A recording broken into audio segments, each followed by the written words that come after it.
somewhere in the vaults of the bank at Charing Cross, there lies, or once lay, an old dispatch box bearing my name upon its lid.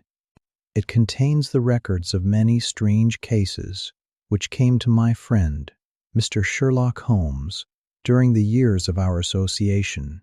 Some of those cases were never solved. Others involved private matters which, even after so many years, I would not willingly place before the public.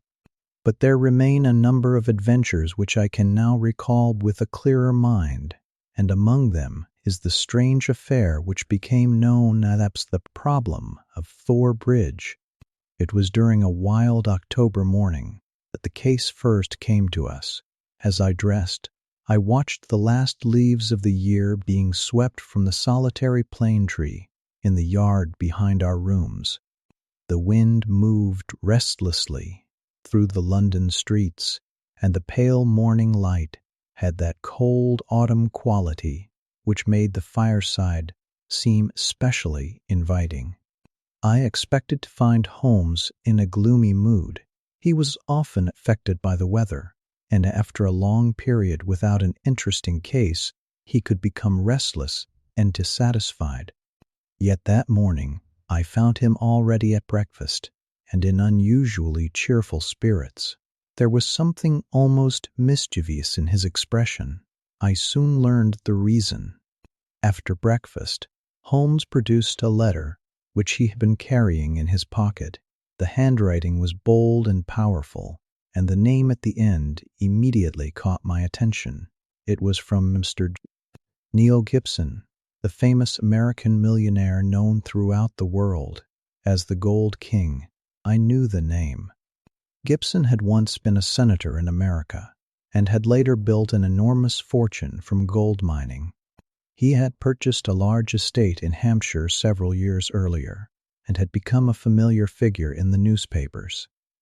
There was another reason why his name was so familiar. His wife had died in mysterious circumstances. The letter explained why Gibson had now turned to Holmes. He believed that a young woman named Grace Dunbar was innocent of his wife's death.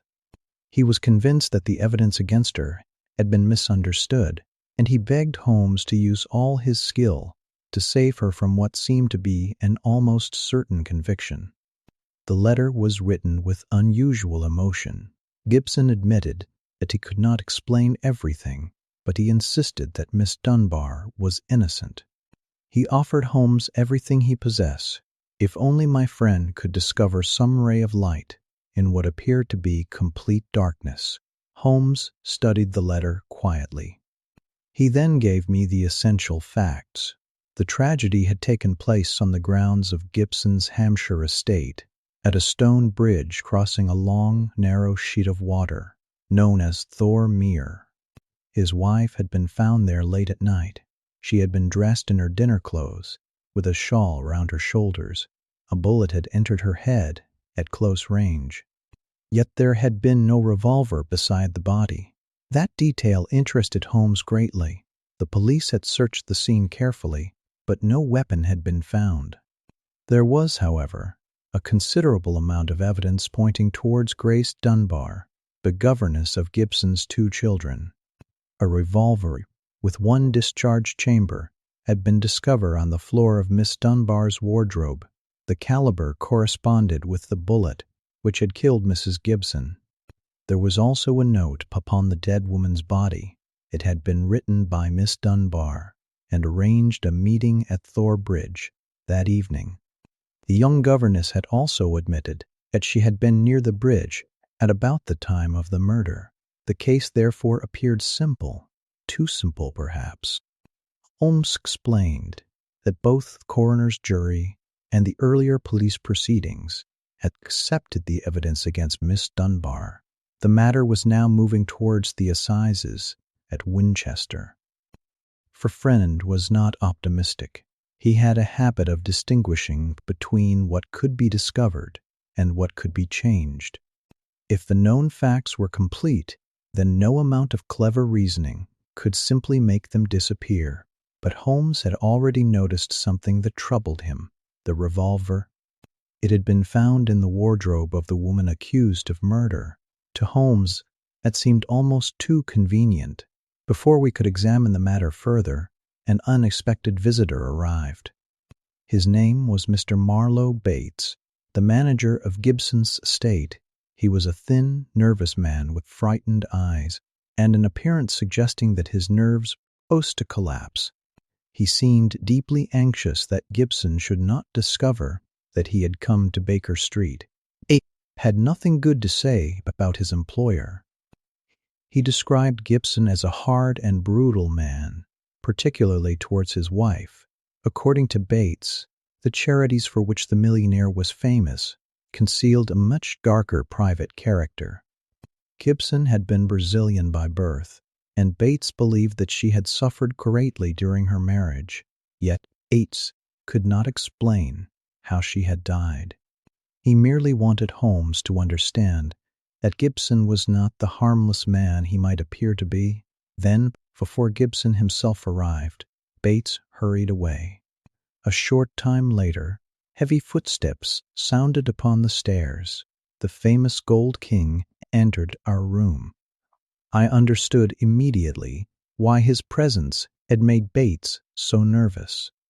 Gibson was a tall, gaunt, powerful man. His face seemed carved from hard stone, and his cold gray eyes examined everything around him with a sharp, calculating gaze. There was an unmistakable force about him. He was a man accustomed to getting what he wanted. He immediately made it clear that money meant nothing to him in this case. His only concern was that Grace Dunbar should be cleared. Holmes listened without showing the slightest excitement. Then he began asking questions. His first concern was not the evidence found at Thor Bridge. It was the relationship between Gibson and Miss Dunbar. The question produced an immediate change in the millionaire.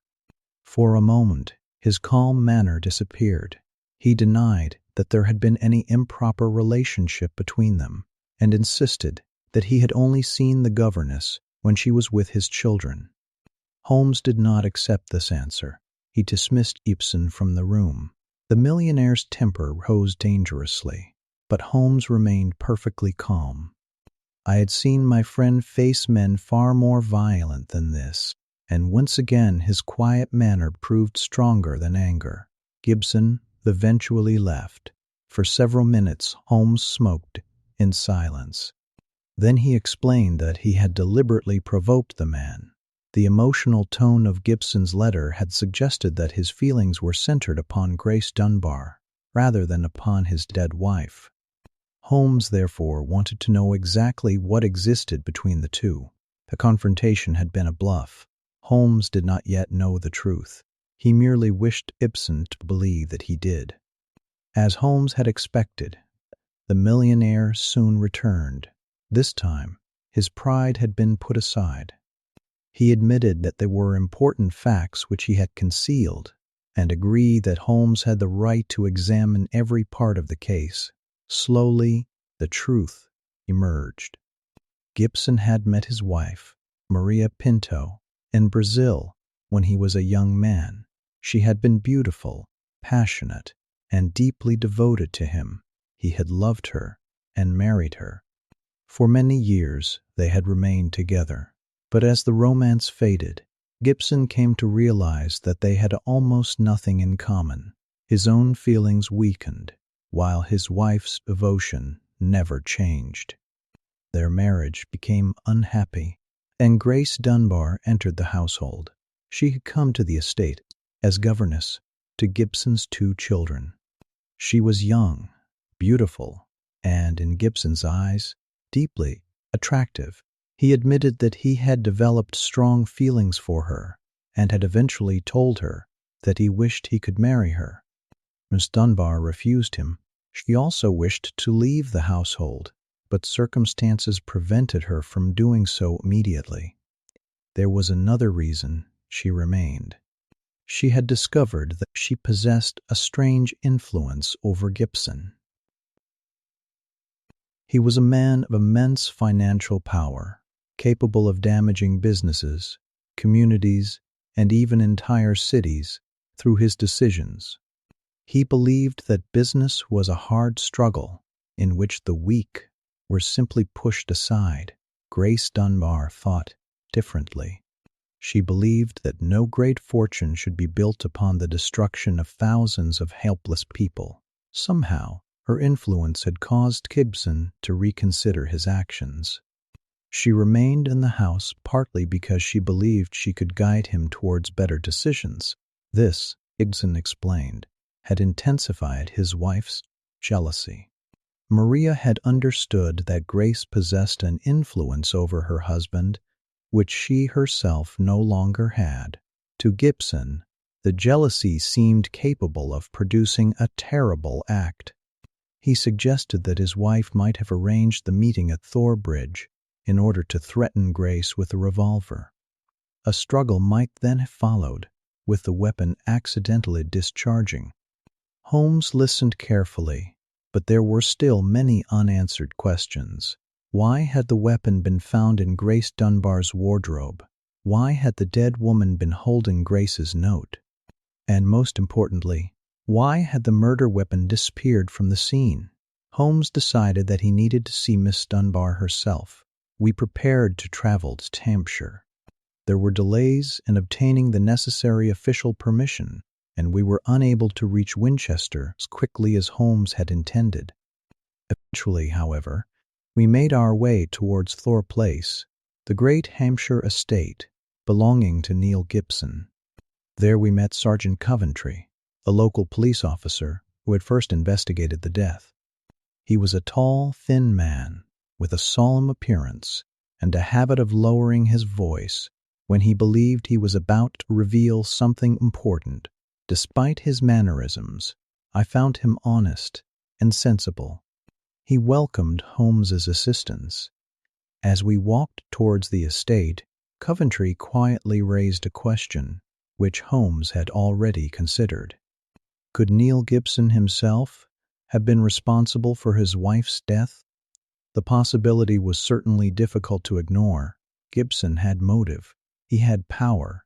He had disliked his wife. And the revolver used in the killing appeared to have come from his own collection. The police had never been able to match the weapon completely, although they knew it had belonged to a pair. Holmes took note of this. He did not rush towards a conclusion. That was one of his greatest strengths.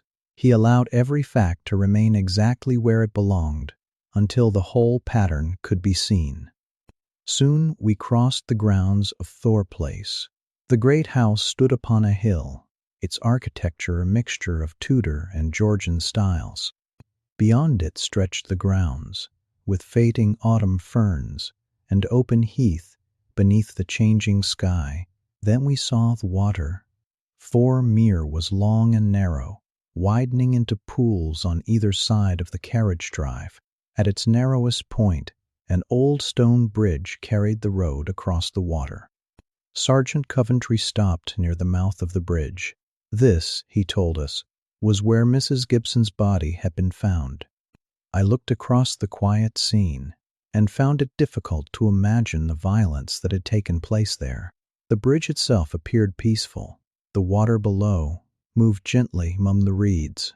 The autumn countryside was silent, yet somewhere upon that stonework lay the first small sign that the case was not what it seemed. Holmes examined the ground carefully. There had been no signs of a struggle. No footprints had survived upon the hard earth. The dead woman had been lying upon her back, and in her left hand she had been clutching the note written by Grace Dunbar. Holmes immediately considered this important. If the note had remained tightly held in the dead woman's hand, it was unlikely that someone had simply placed it there after the murder. Yet another question troubled him. If the note had been written some time before the meeting, why had Mrs. Gibson still been holding it when she died? She had no obvious reason to carry it so carefully. Holmes sat quietly upon the stone ledge. For a few moments he appeared to forget that Sergeant Coventry and I were watching him. His eyes moved across the bridge, the water, and the surrounding ground. Then he rose suddenly and crossed to the opposite parapet. There, Beneath the edge of the stonework, he found something very small, a fresh chip in the stone. It was no larger than a sixpence. The mark looked as though a hard object had struck the lower edge of the parapet with considerable force. It was some distance from where the body had been discovered. At first, it seemed almost meaningless, but Holmes never ignored an unusual detail. He examined the damaged stone carefully and then stood in silence. The case had already appeared to contain too much evidence. Now, for the first time, there was a small piece of evidence which did not seem to fit comfortably with any of the accepted explanations. Little did I know that this insignificant mark in the old stonework would soon become the most important clue in the entire affair. For the moment, however, Holmes said nothing. We returned towards the house to examine the firearms belonging to Neil Gibson. The mystery of Thor Bridge was only beginning. By the time we reached the house, the afternoon light had begun to soften over the Hampshire countryside. The wind moved through the fading ferns, and the great trees around Thor Place were already losing their autumn color. Holmes walked beside me in silence. The discovery at the bridge had clearly interested him, but he gave no sign of having reached a conclusion. He had always been careful with evidence. A single unusual detail might open a door, but he would never mistake a door for the room beyond it. We entered the house and found that Mr. Neil Gibson had not yet returned from town. His absence gave Holmes an opportunity to examine the firearms which the millionaire had collected over the years. Mr. Marlowe Bates was there to show them to us. The nervous estate manager seemed almost pleased to have another opportunity to speak against his employer. He led us to the room where the weapons were kept and showed us an impressive collection. There were revolvers and pistols of many different kinds. Gibson had lived an adventurous life, and his collection reflected it. Bates explained that his employer had many enemies. He also kept a loaded revolver in the drawer beside his bed. The manager spoke of Gibson as a man who was comfortable with violence and who inspired fear even among those who worked for him. Holmes examined the collection without hurry. He wanted to know which weapons belonged to the pair of pistols mentioned by Sergeant Coventry. The police had already established that the weapon used in the murder had come from Gibson's collection, but they had never succeeded in finding its companion. The box had been made to hold two similar revolvers. One had been found elsewhere. The other had disappeared. Holmes took note of this fact. It was another small piece of the puzzle, though it did not yet tell us whether Gibson, his wife, or someone else had handled the missing weapon. Bates continued to describe the unhappy life inside the house. He had never personally seen Gibson strike his wife, but he had heard words spoken to her, which were almost as painful as physical violence. Gibson, according to Bates, could humiliate her with cold and cutting contempt, even in front of the servants. I could not help remembering the warning Bates had given us in Baker Street. The more we learned about the household, the less simple the tragedy appeared. There was a dead wife, a young governess accused of murder, a powerful husband with an obvious motive, a missing revolver, and a note that seemed to place the governess at the scene. Holmes, however, seemed most interested in another question. He wanted to understand the timing. The evening meal had ended about 8:30. According to the household accounts, everything had appeared normal until later that night. Gibson had returned from town at about 5 o'clock. There was no evidence that he had gone outside after returning. If that was true, then his opportunity appeared limited. Miss Dunbar, on the other hand, admitted that she had gone to Thor Bridge. That admission made the evidence against her extremely strong. Yet Holmes was not satisfied. As we left the house and made our way towards the station, he explained his thoughts to me. There were several facts which appeared to point towards Grace Dunbar. She had arranged, or at least accepted, the meeting. She had been present near the bridge.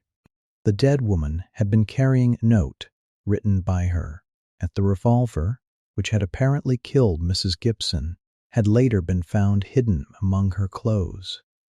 To an ordinary observer, the case could hardly have seemed more complete, but Holmes considered the revolver in the wardrobe the weakest part of the accusation.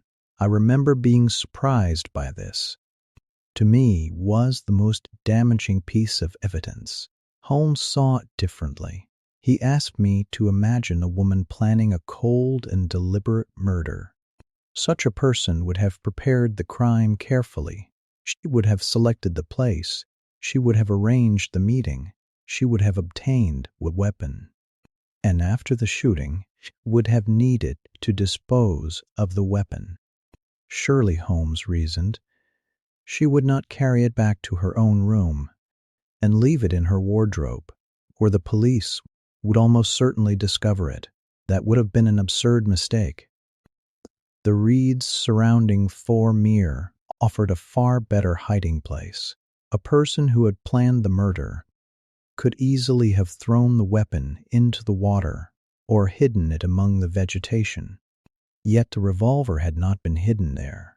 It had been placed in the wardrobe of the woman who was supposed to have used it. Holmes considered this deeply suspicious. If Grace Dunbar was telling the truth when she denied knowing anything about the weapon, then someone else must have put it there. And whoever had done so must have wanted the police to believe that she was guilty. That changed the entire direction of the investigation. The weapon was no longer simply evidence against Miss Dunbar. It might instead be evidence against the person who had planted it. I found this reasoning convincing, though there were still many questions that needed answers. Holmes had the habit of making an apparently obvious fact appear strange once he looked at it from another direction. The problem was that we still did not know whether Grace Dunbar herself had been telling the truth. We would have to meet her. Our journey to Winchester was delayed by the necessary official formalities, so we spent the night there. The next morning, accompanied by Miss Joyce Cummings, the young barrister responsible for Miss Dunbar's defense, we were allowed to visit her. I had heard much about the young governess. The newspapers had described her beauty, and I expected to find an attractive woman. I was nevertheless struck by her appearance. She was tall and graceful, with dark hair and a strong, clear-cut face. There was something noble in her expression, although fear and exhaustion had left their mark upon her. She looked like someone who had been trapped inside a net and could see no way to escape. When Holmes entered the room, a little color returned to her face. She had clearly heard of his reputation. For the first time since her arrest, she appeared to feel that someone might actually be capable of understanding the strange chain of events surrounding her. Holmes did not waste time. He first dealt with the matter which had been troubling him from the beginning. He told Miss Dunbar that Gibson had admitted his feelings towards her. There was no need for her to explain that part of the story in painful detail. Holmes was satisfied that whatever influence she had over Gibson had been directed towards improving his conduct rather than towards gaining wealth or power for herself. But he needed to know about Mrs. Gibson. The young woman explained that Maria Gibson had hated her intensely. She believed that the older woman had misunderstood the nature of her relationship with Gibson. There had been a strong bond between Grace and the millionaire, but Grace described it as a moral and intellectual influence rather than an improper romantic relationship. She had tried to persuade Gibson to use his enormous power more responsibly. She understood that her presence in the household had caused suffering, but she had believed that her influence might prevent Gibson from causing greater harm to others. In retrospect, she admitted that perhaps she should have left but she also understood that the unhappiness would probably have continued even without her. Holmes then turned to the events of the fatal evening. Grace told us that she had received a note from Mrs. Gibson during the morning. The note had been left in the schoolroom. Gibson wanted to meet her at Thor Bridge after dinner and had asked her to leave a reply on the sundial in the garden. The secrecy seemed strange, but Grace had agreed. She had also been asked to destroy the note. She did so by burning it in the schoolroom grate. This detail was important. The note found upon Miss Gibson was therefore not the original message from the dead woman.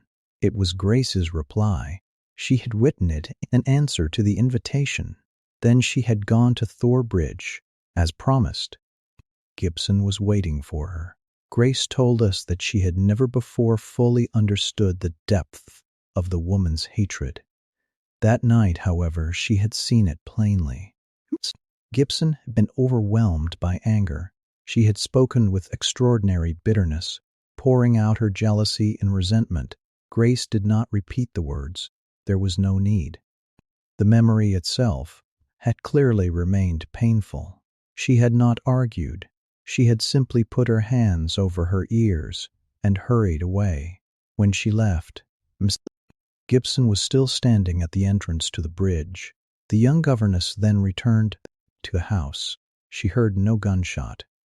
She had been so disturbed by what had happened that she paid little attention to anything around her. Later, when the alarm was raised, she came out with the others. Gibson had already returned from the direction of the bridge and had sent for the doctor and police.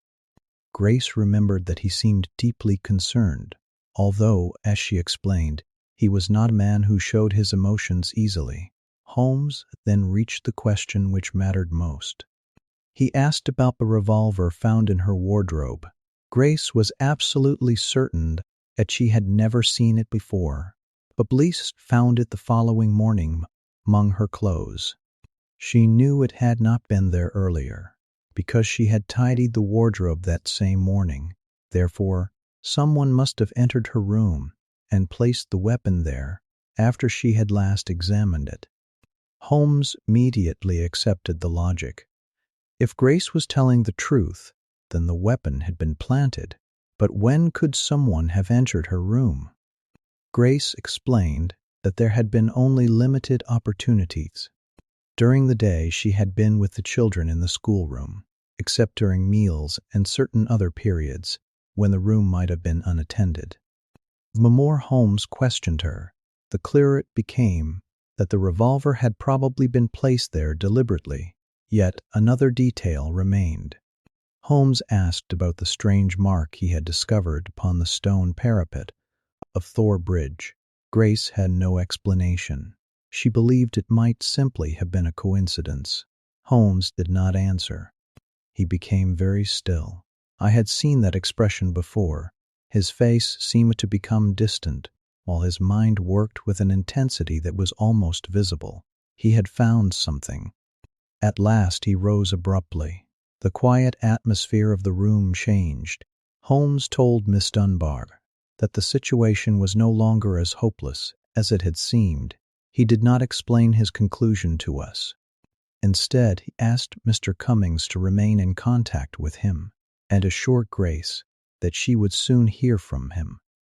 As we left, I could see that Holmes was deeply excited. Outside, the autumn air felt cold against my face. We returned towards Thor Place. Our carriage moved along the country roads, while Holmes remained unusually restless. He could hardly sit still. His fingers tapped against the cushions, and from time to time he stared out through the window at the passing countryside. I knew this mood well. It meant that a theory had formed in his mind. But Holmes was also aware of his own weakness. An active imagination could create explanations as quickly as it discovered them. He had been wrong before. He did not wish to build an entire solution upon one uncertain idea. As we drew closer to the estate, he finally turned towards me. He asked whether I had brought my revolver. I had carried it as I often did on our more dangerous investigations. Holmes asked to examine it. I handed it over. He removed the cartridges and weighed the weapon thoughtfully in his hand. The revolver was a solid little firearm, heavier than the Peard. Holmes examined it for some time. Then he removed one cartridge, he replaced the others, and secured the weapon. I could not understand what he was doing. He offered no explanation, but he told me that my revolver might have an intimate connection with the mystery we were investigating. At first I thought he was joking. He was not. Holmes had conceived a test. If the test produced the result he expected, then the entire mystery would become clear. I watched him with growing curiosity, but he remained silent. We arrived at the little Hampshire station and hired a rough carriage. Within a short time, we were again at Sergeant Coventry's cottage. Holmes asked for some strong string. The village shop supplied a ball of stout twine. That was all he required. The sun was already sinking when we set out for Thor Bridge. The countryside had become beautiful in the quiet way which belongs to autumn evenings. The hills were turning gold and bronze, and the fading light rested gently upon the fields. Sergeant Coventry followed us. He seemed increasingly doubtful about what Holmes intended to do. I confess that I was equally uncertain. Holmes, however, appeared completely absorbed. As we approached the bridge, I noticed that his usual calm had been replaced by a nervous energy. He had an idea, but he knew that an idea was not enough. It had to survive a practical test. Soon we reached the place where Mrs. Gibson's body had been found.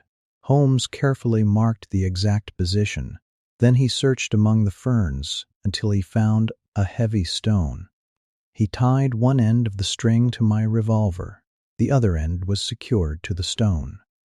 Then he carried the stone to the far side of the bridge and arranged the line so that the weight could hang over the parapet.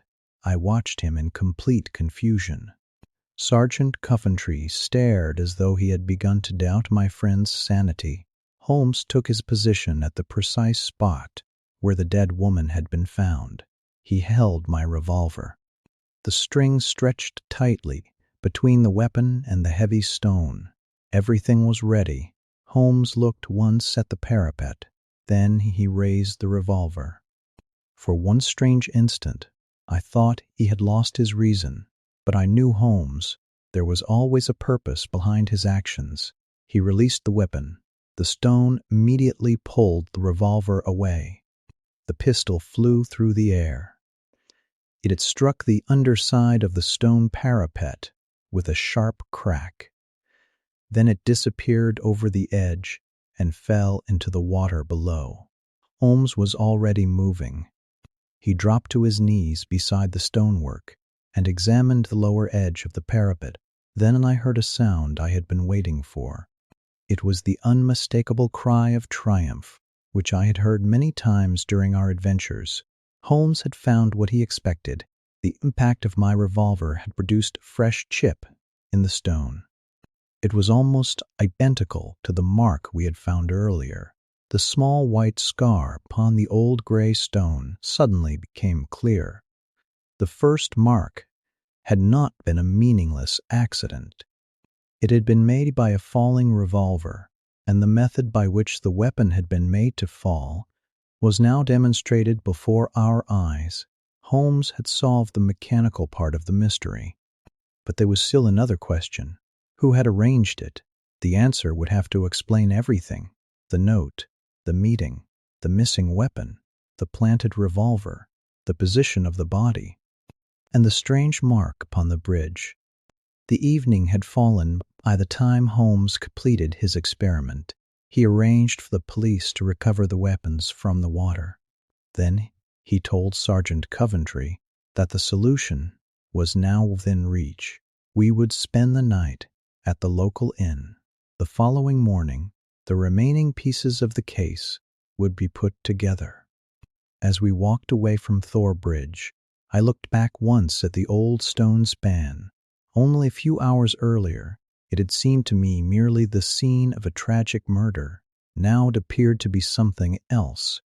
It was a machine, a carefully prepared device in which the bridge itself had played a part. Somewhere in the quiet waters of Thor Mere lay the weapon which could complete the story. The strangest part of the mystery was still ahead.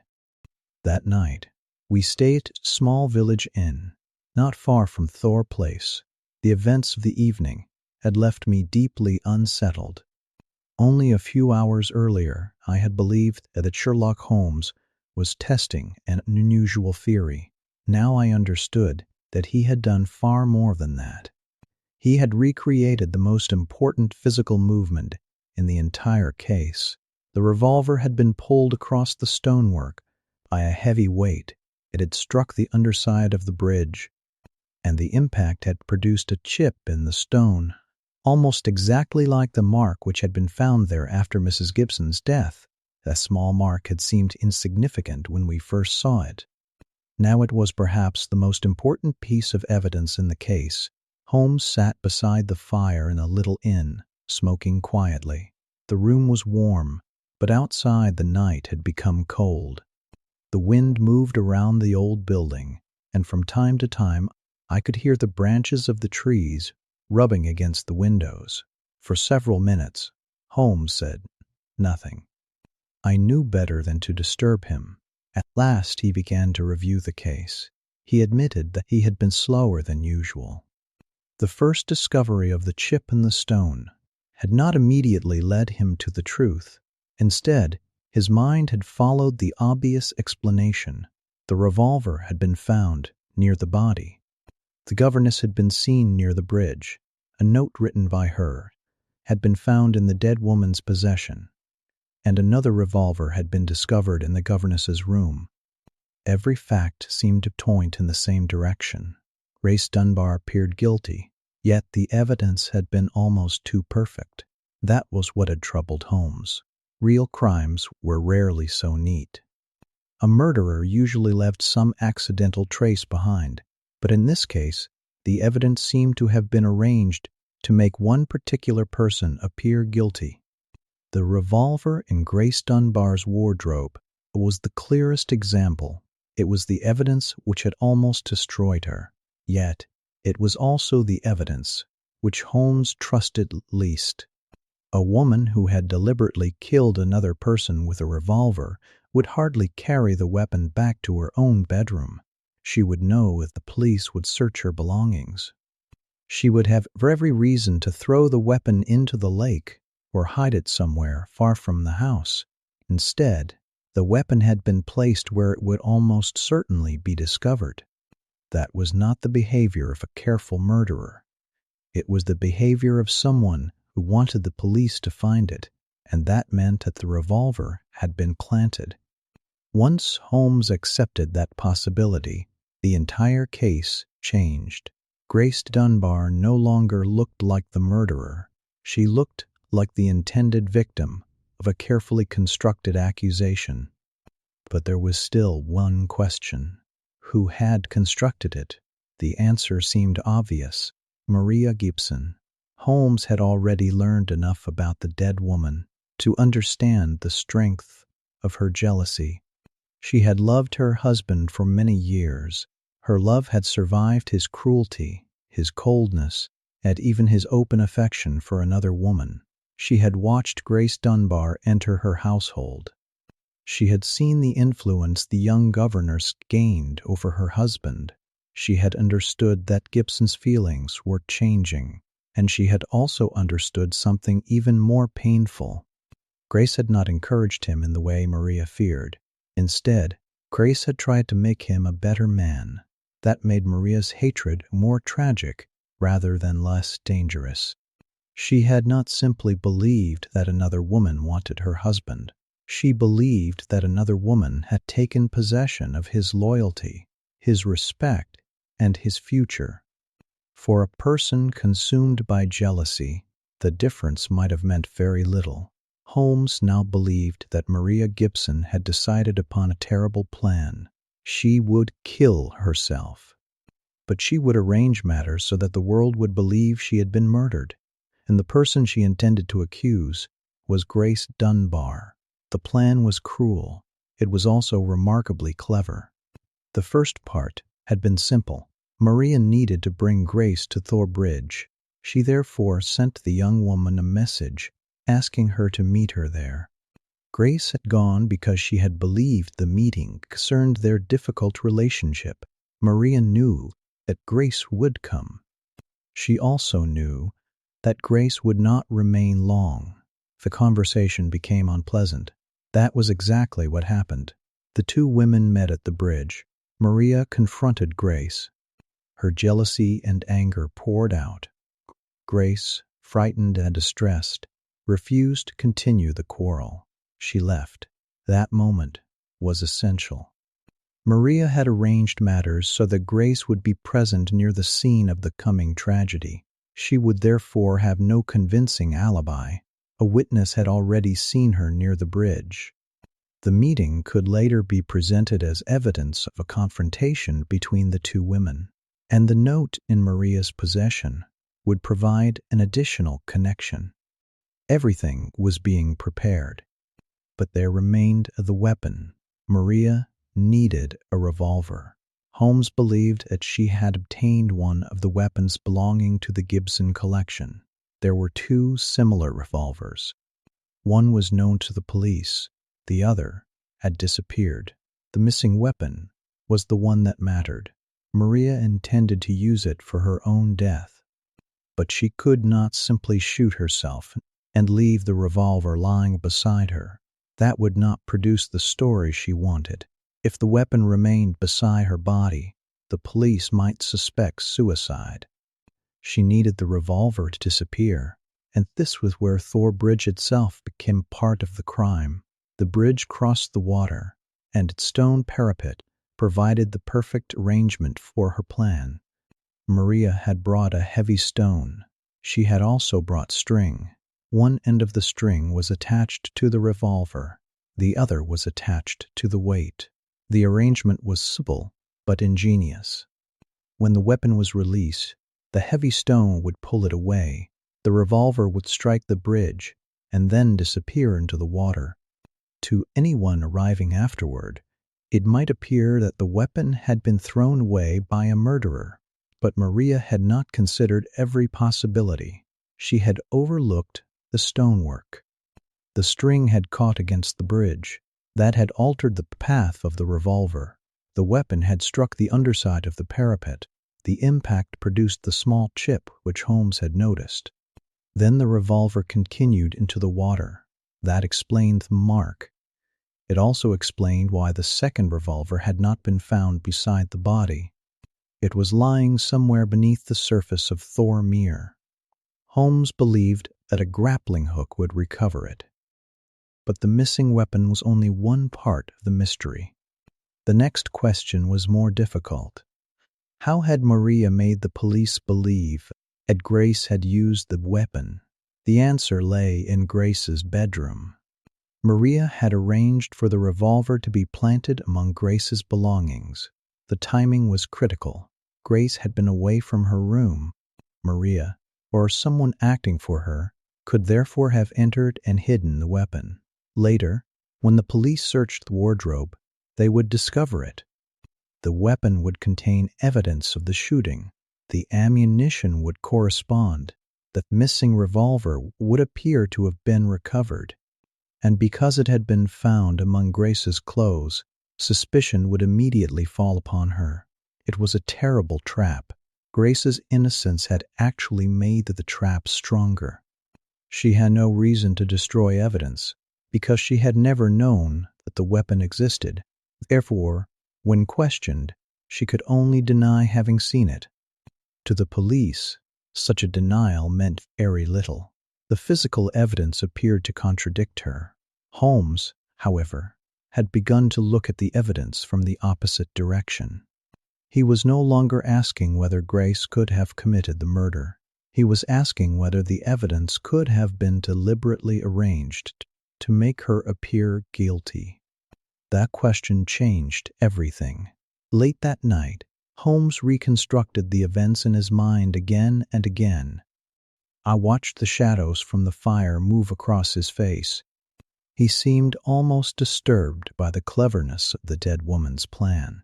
Yet there was another feeling in his expression: pity. Maria Gibson had been driven by a powerful and destructive emotion. She had not merely wished to die. She had wanted her death to hurt someone else. She had wanted her husband to suffer. She had wanted Grace Dunbar to be condemned. And she had wanted the world to believe that her death was the result of another person's wickedness. Holmes considered this more tragic than the simple act of suicide. The dead woman had turned her own death into a weapon. The next morning, we returned to Thor Place. The weather had changed. The sky was gray, and a fine mist lay over the water. Thor Mere looked than it had the previous day. Holmes walked towards the bridge with the quiet confidence of the man whose theory had become almost certain. Sergeant Coventry was waiting for us. Holmes explained that he wanted the water searched. A grappling hook was brought to the bridge. The search was begun at the point Holmes had calculated. It did not take long. The hook caught something beneath the water. The men pulled carefully. Revolver appeared from the dark water, covered in mud and weeds. It was the missing weapon. Holmes examined it closely. The discovery confirmed the central part of his theory, but he was not yet finished. The string and weight also had to be found. The search continued. Eventually, the remaining objects were recovered. The pieces fitted together: the revolver, the string, the weight, the mark on the stone, the missing weapon, and the false evidence planted in Grace Dunbar's room. Each had seemed mysterious when considered alone. Together, they formed a single explanation. Holmes now had to prove exactly how Maria Gibson had carried out her plan. He returned to the bridge. The stone parapet was examined carefully. The small chip beneath its edge corresponded with the path of the falling revolver. The experiment he performed with my own weapon had demonstrated that this could happen. It was no longer merely a theory. It had been physically reproduced. The bridge itself had become a witness. It could not speak, but it had preserved the evidence of what had happened. The little chip in the stone was the trace of the mechanism. Without it, Holmes might never have understood the strange disappearance of the weapon. He then considered the position of Maria's body. The position made sense once the method was understood. She had arranged herself so that the revolver could be used before the weight pulled it away. The string had been positioned so that the weapon would leave her after the fatal shot. The heavy stone had supplied the force needed to drag the revolver beyond the parapet. The water had hidden the weapon. The broken or displaced string had concealed the mechanism, and the planted revolver had supplied the false trail. There was almost nothing left unexplained. Almost one final piece remained. Holmes needed to connect the string to Maria herself. He believed that the missing evidence would be found among her possessions. Careful search of her room was therefore made. Investigators found a ball of strong twine. It was of the same type used in the arrangement at the bridge. The significance was immediate. It provided another connection between Maria and the mechanism. The string was not some random object that had appeared at the scene. It belonged to the woman who had died there. Holmes now had the complete chain. Maria Gibson prepared the plan. She had invited Grace Dunbar to the bridge. She had arranged the false appearance of murder. She had used the revolver against herself. She had attached the weapon to a weight. She had allowed the weapon to be pulled from the scene. She had planted another revolver in Grace's room. And she had left behind a collection of clues designed to make the police believe that Grace was responsible. The plan had been almost successful. If Holmes had not noticed the chip in the bridge, Grace Dunbar might have been condemned. The case would probably have been remembered as a straightforward murder. The evidence against the governess would have seemed overwhelming, but Holmes had noticed something that everyone else had ignored: a tiny piece of damaged stone. That was the nature of his method. The important clue was not always the dramatic one. Sometimes the truth was hidden in something so small that an ordinary observer would never consider it. A revolver could be examined, a note could be read, a witness could be questioned, but a small chip in old stone could easily be dismissed. Holmes had not dismissed it. He had asked why it existed. That question had saved an innocent woman's life.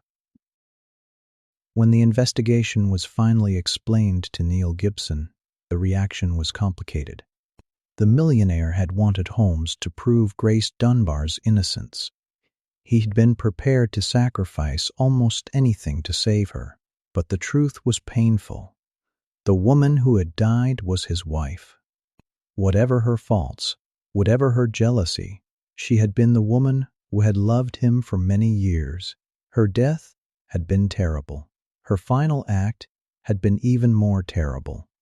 She had tried to destroy the life of the woman she hated, and she had left Gibson to live with the knowledge that his own unhappy marriage had ended in such a tragic manner. Holmes did not take pleasure in this outcome. He had solved the mystery, but there was no victory in it. There was only the knowledge that an innocent person would not be punished. Grace Dunbar was released from the terrible accusation which had surrounded her. The evidence against her collapsed. The revolver in her wardrobe was understood to have been planted.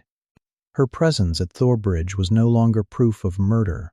Her note was recognized for what it truly was: a reply to Maria's invitation.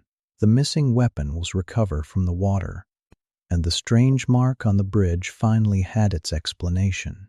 The case was solved. Yet I remember that Holmes did not seem satisfied.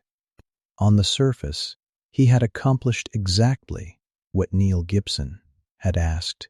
He had found the truth, but Holmes regarded the case as a warning.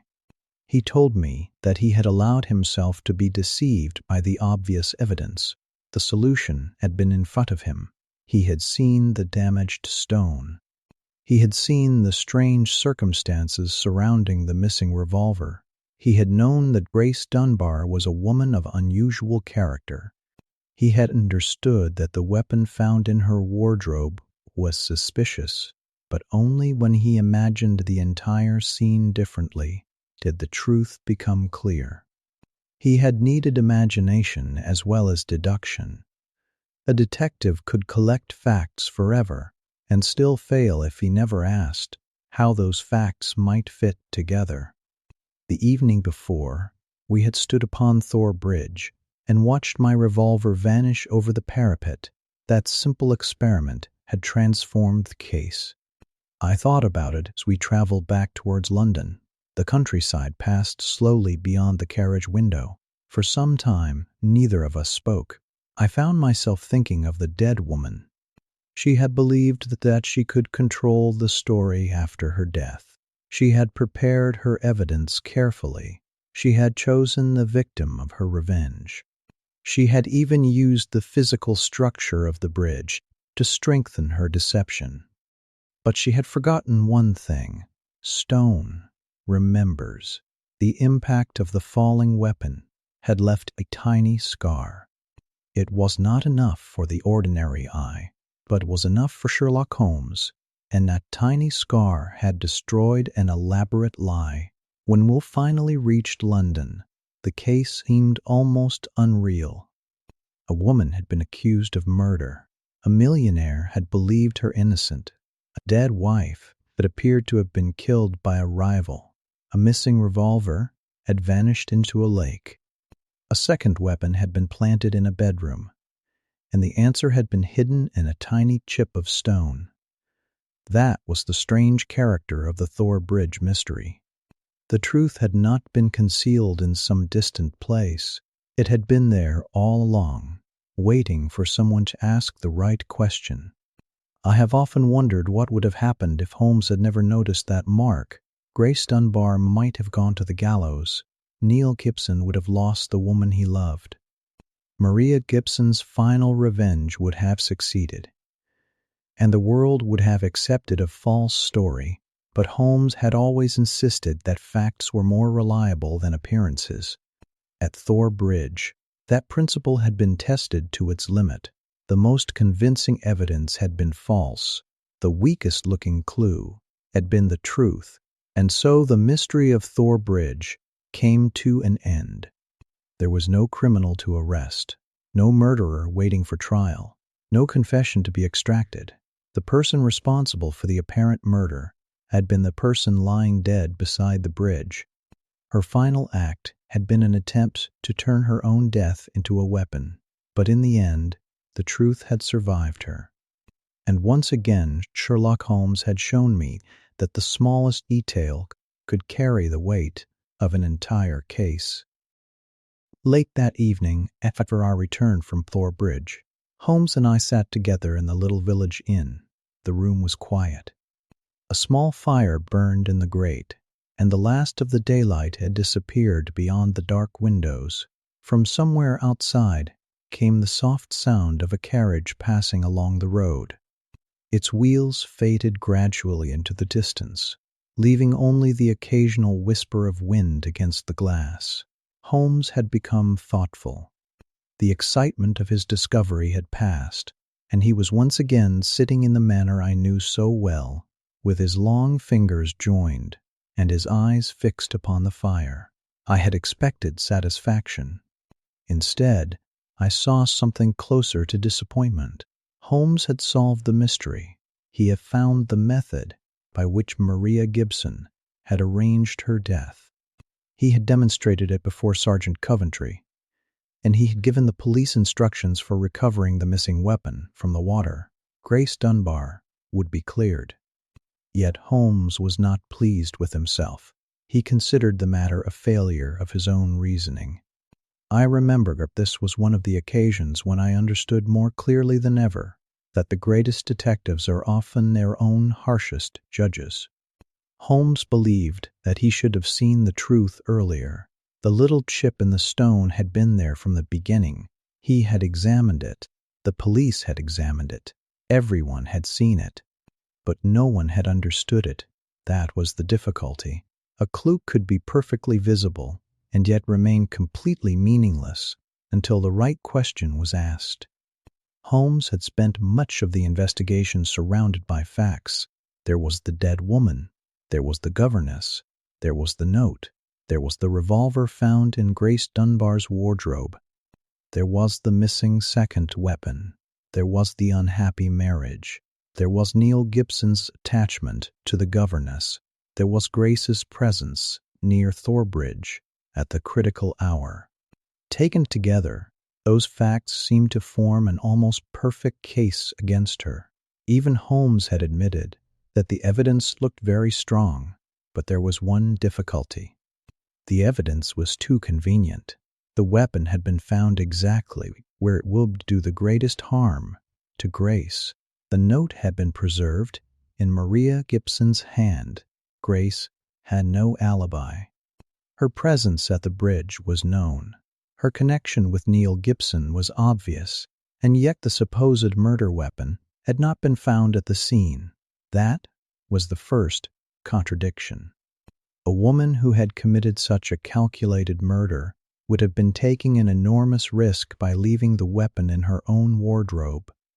It would have been one thing if Grace had thrown it into the lake and it had later been discovered, but to return home and place it among her own belongings seemed absurd.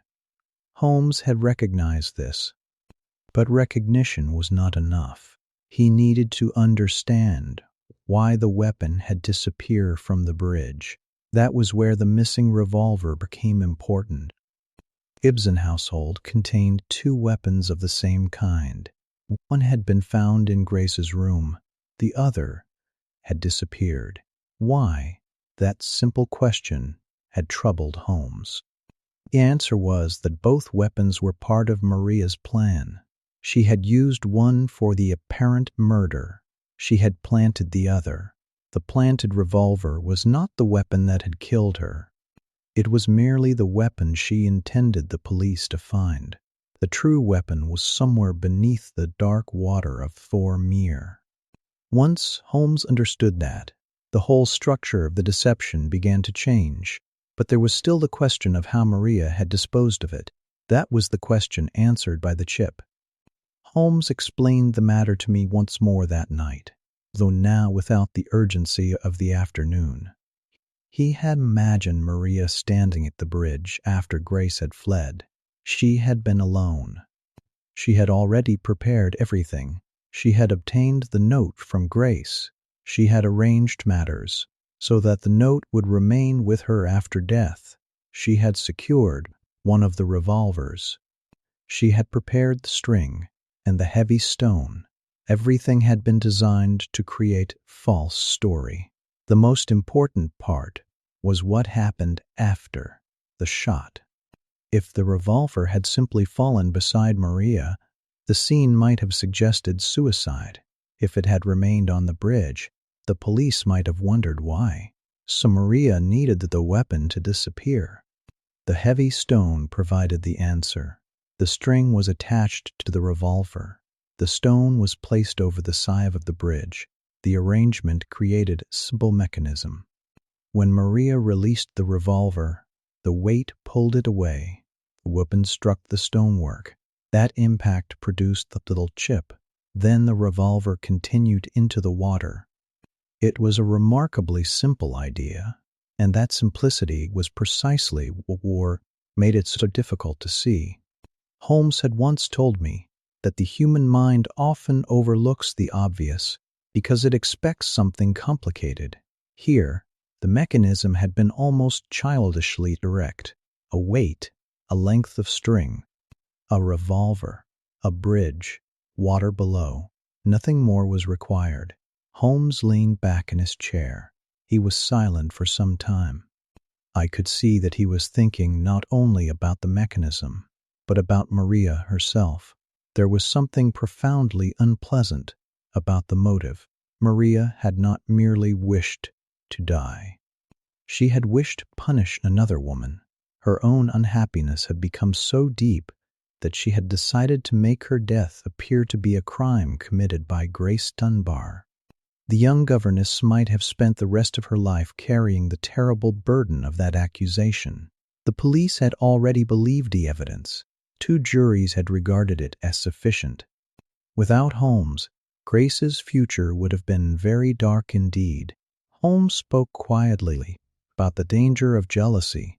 He had seen many forms of human weakness during our years together: greed, fear, pride, revenge. But jealousy possessed a peculiar power. It could distort the meaning of every event. A harmless kindness could become evidence of betrayal. A friendship could become an affair. A passing glance could become proof of unfaithfulness. And in Maria Gibson's mind, Grace Dunbar had become the cause of all her unhappiness. The truth was rather different. Grace had behaved with considerable restraint. She had known that Neil Gibson cared for her. She had also understood that he was a married man. She had tried to keep herself apart from the situation. Yet Maria had seen only what she feared. That was enough. Holmes had little sympathy for Maria's actions, but neither did he treat her as a simple monster. He understood that a long period of unhappiness had distorted her judgment. She had been neglected. She had become bitter. Her husband's affection had moved elsewhere. And instead of accepting the situation, she had decided to make another person suffer for it. That decision had transformed her own death into a final act of revenge. Remember looking across the little room at Holmes. The firelight touched his face, and for a moment he seemed older than usual. There were times when I thought that solving such cases must carry a hidden burden. The public saw only the clever solution. They saw the dramatic discovery. They admired the deduction. But Holmes saw the people behind the evidence. He saw the unhappy marriages, the wounded pride, the broken families, and the wasted lives. The solution did not erase those things. It merely revealed them. Little did I know that the quiet discussion that night would remain one of my clearest memories of the Thor Bridge Fair. The next morning, the village awoke beneath pale gray sky. Mist lay over the fields. The grass was wet with dew, and the distant trees stood like dark shapes against the morning light. Holmes rose early. He had slept very little, yet he appeared calm. A message soon arrived from Sergeant Coventry. The grappling operation had begun. The men searched the water beneath the bridge. The lake was deep in places, covered with weeds, making the work slow. The missing weapon could not simply be seen from the bank. It had vanished beneath the surface after being dragged away by the stone. Holmes had been confident that it would be recovered. He reconstructed the path of the revolver carefully. The demonstration with my own weapon had shown him where it should have gone. Now the physical evidence had to complete the case. I accompanied him back towards Thor Place. The morning air was cool. As we traveled, Holmes remained unusually quiet. He seemed to have finished the intellectual part of the case and was now waiting for the practical result. At last we reached the bridge. The place looked entirely different in daylight. The previous evening had been full of shadows. Now the pale sun touched the old stonework. The water beneath the bridge was calm. Reeds moved gently in the breeze. It was difficult to imagine that such a peaceful place had been the center of such a bitter tragedy. Holmes stopped near the parapet. He examined the damaged stone once more. The fresh mark created during his experiment was still visible. Beside it was the original chip.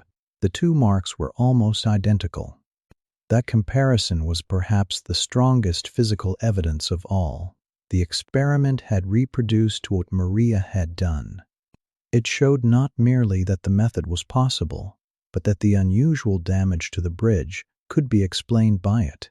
The mystery had become a matter of mechanics. The revolver had struck the parapet from below. That was why the damage appeared on the underside. A person standing normally on the bridge could not easily have produced such mark. But a revolver being dragged violently across the stone by a falling weight could. Holmes had noticed this small detail, and that detail had opened the door to the truth. While we waited, I thought about the first time I had heard the evidence against Grace Dunbar. It had seemed almost impossible that she could escape it. The revolver in her wardrobe had been devastating. The note had been devastating. Her presence near the bridge had been devastating. Even relationship between herself and Neil Gibson seemed to provide a motive. Yet now, each of those facts had another explanation. The revolver had been planted. The note had been deliberately retained by Maria. Grace had been at the bridge because Maria had summoned her, and the supposed motive was based upon Maria's jealousy rather than Grace's intention. It was a lesson I had seen many times in Holmes's company. Facts do not explain themselves. They must be arranged correctly. A single fact can appear to mean one thing when placed beside the wrong facts. Move it into another position, and its meaning may change entirely.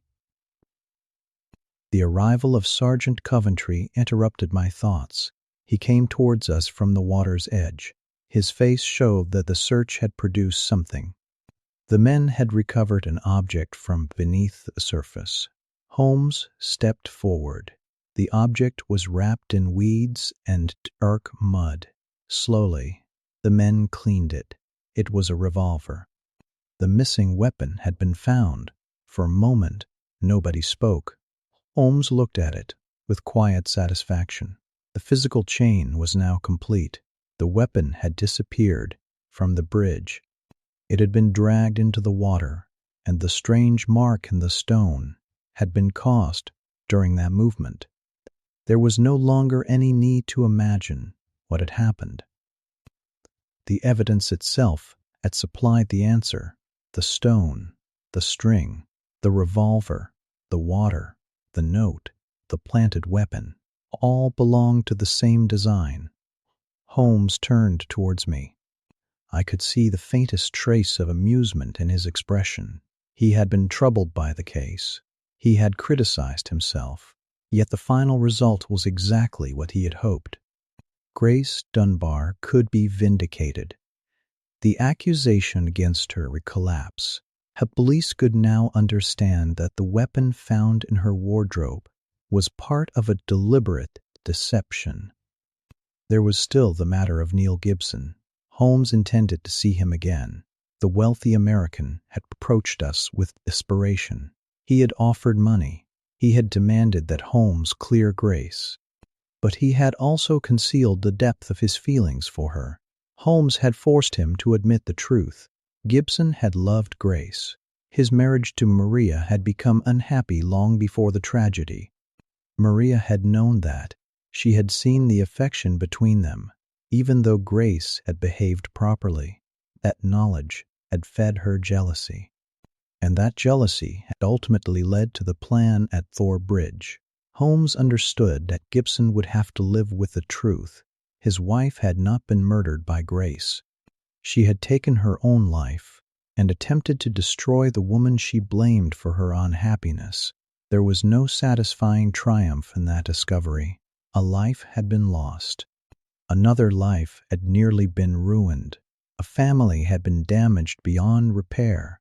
The only consolation was that an innocent woman would not be condemned. We eventually returned to the inn. The day passed quietly. Holmes spent much of the afternoon examining his notes. I sat nearby reading, though my attention wandered frequently towards him. At last, he closed his notebook. He looked tired, yet there was peace in his expression. He had solved the problem. The great mystery of Thor Bridge was no longer a mystery. The strange chip in the stone had told us how the revolver had vanished. The missing revolver had revealed the truth about the planted weapon. The note had shown how Maria had arranged the meeting, and the circumstances of the two women had supplied the motive. Holmes had taken those separate pieces and fitted them together. That was his gift. He did not merely collect facts. He gave them meaning. As evening approached, the village became quiet again. The fire was lit. The lamps were turned on. Outside, a light rain began to fall. I watched the drops slide slowly down the window. The whole affair now seemed distant, yet I knew that I would remember Thor Bridge for many years, not because of the violence, not because of the wealth of the Gibson family, not even because of the dramatic accusation against Grace Dunbar. I would remember it because of that tiny mark in the stone, a small imperfection, a seemingly useless detail, a clue that could easily have been ignored. And yet it had contained the secret of the entire case. Sherlock Holmes had once again shown me that the difference between truth and falsehood can sometimes be no greater than the attention given to a single overlooked fact. That evening, as the rain continued softly against the windows, I began to understand why Holmes had been so disappointed with himself. He did not judge his work by whether he eventually reached the answer. He judged it by how quickly he should have seen the path. For Holmes, a delay in understanding was itself flaw. I thought otherwise. To me, the important thing was that Grace Dunbar had been saved. The truth had been discovered before an innocent woman could be destroyed by a carefully constructed lie. And perhaps that was the most fitting ending to the strange affair of Thor Bridge. For all the intelligence and planning that had gone into Maria Gibson's deception, one small piece of stone had defeated it. The bridge had silently kept its secret. Sherlock Holmes had simply learned how to listen, and as the fire settled into glowing embers, I found myself thinking that some mysteries do not end with a dramatic revelation. Sometimes they end quietly. A weapon is recovered, an innocent name is cleared, a troubled detective closes his notebook. And outside, while London waits, far away beyond the dark countryside, the rain continues to fall. Little did I know, as I sat beside Holmes that night, how often in later years I would remember that modest room, that quiet fire, and the strange little scar in the stone at Thor Bridge. For it had taught me something I never forgot. The smallest detail may be the loudest witness of all, and in the world of Sherlock Holmes, a witness did not need a voice. It needed only to be noticed. There are some cases in which the first appearance of the facts is so convincing that even the most experienced observer may hesitate before questioning them. The affair at Thor Bridge was one of those cases. Everything seemed to point toward Grace Dunbar. A written message from her had been found in Maria Gibson's hand. Grace had been known to have had difficulties with Maria. She had been present at Thor Bridge on the night of the tragedy, and most damaging of all, a revolver had been found in her room. It was one of the matched pair belonging to Neil Gibson. One weapon had apparently been used in the shooting. The other had been discovered among Grace's belongings. To an ordinary mind, there seemed little more to discover. Yet Holmes was not satisfied. He had never believed that a collection of suspicious circumstances was the same thing as proof. The more he considered the case, the more uncomfortable he became with the accepted explanation. Grace Dunbar was not the sort of woman whom one would easily imagine committing such a crime. That alone, of course, proved nothing. Character could never be accepted as evidence of innocence. But there were other difficulties. Holmes kept returning to the revolver. If Grace had killed Maria, why had she left the weapon in her own room? It was not hidden in some distant place. It was not thrown into a river. It was not buried. It had been placed where it could easily be found. That was not the action of a person who had carefully planned a murder. It was especially strange because the weapon had apparently been used only once. The evidence suggested that one shot had been fired. Yet the revolver found in Grace's room was not behaving quite as Holmes expected. There was another question. Where was the other pistol of the pair? Neil Gibson had possessed two similar revolvers. One was now in the hands of the police. The other had disappeared. That disappearance bothered Holmes greatly.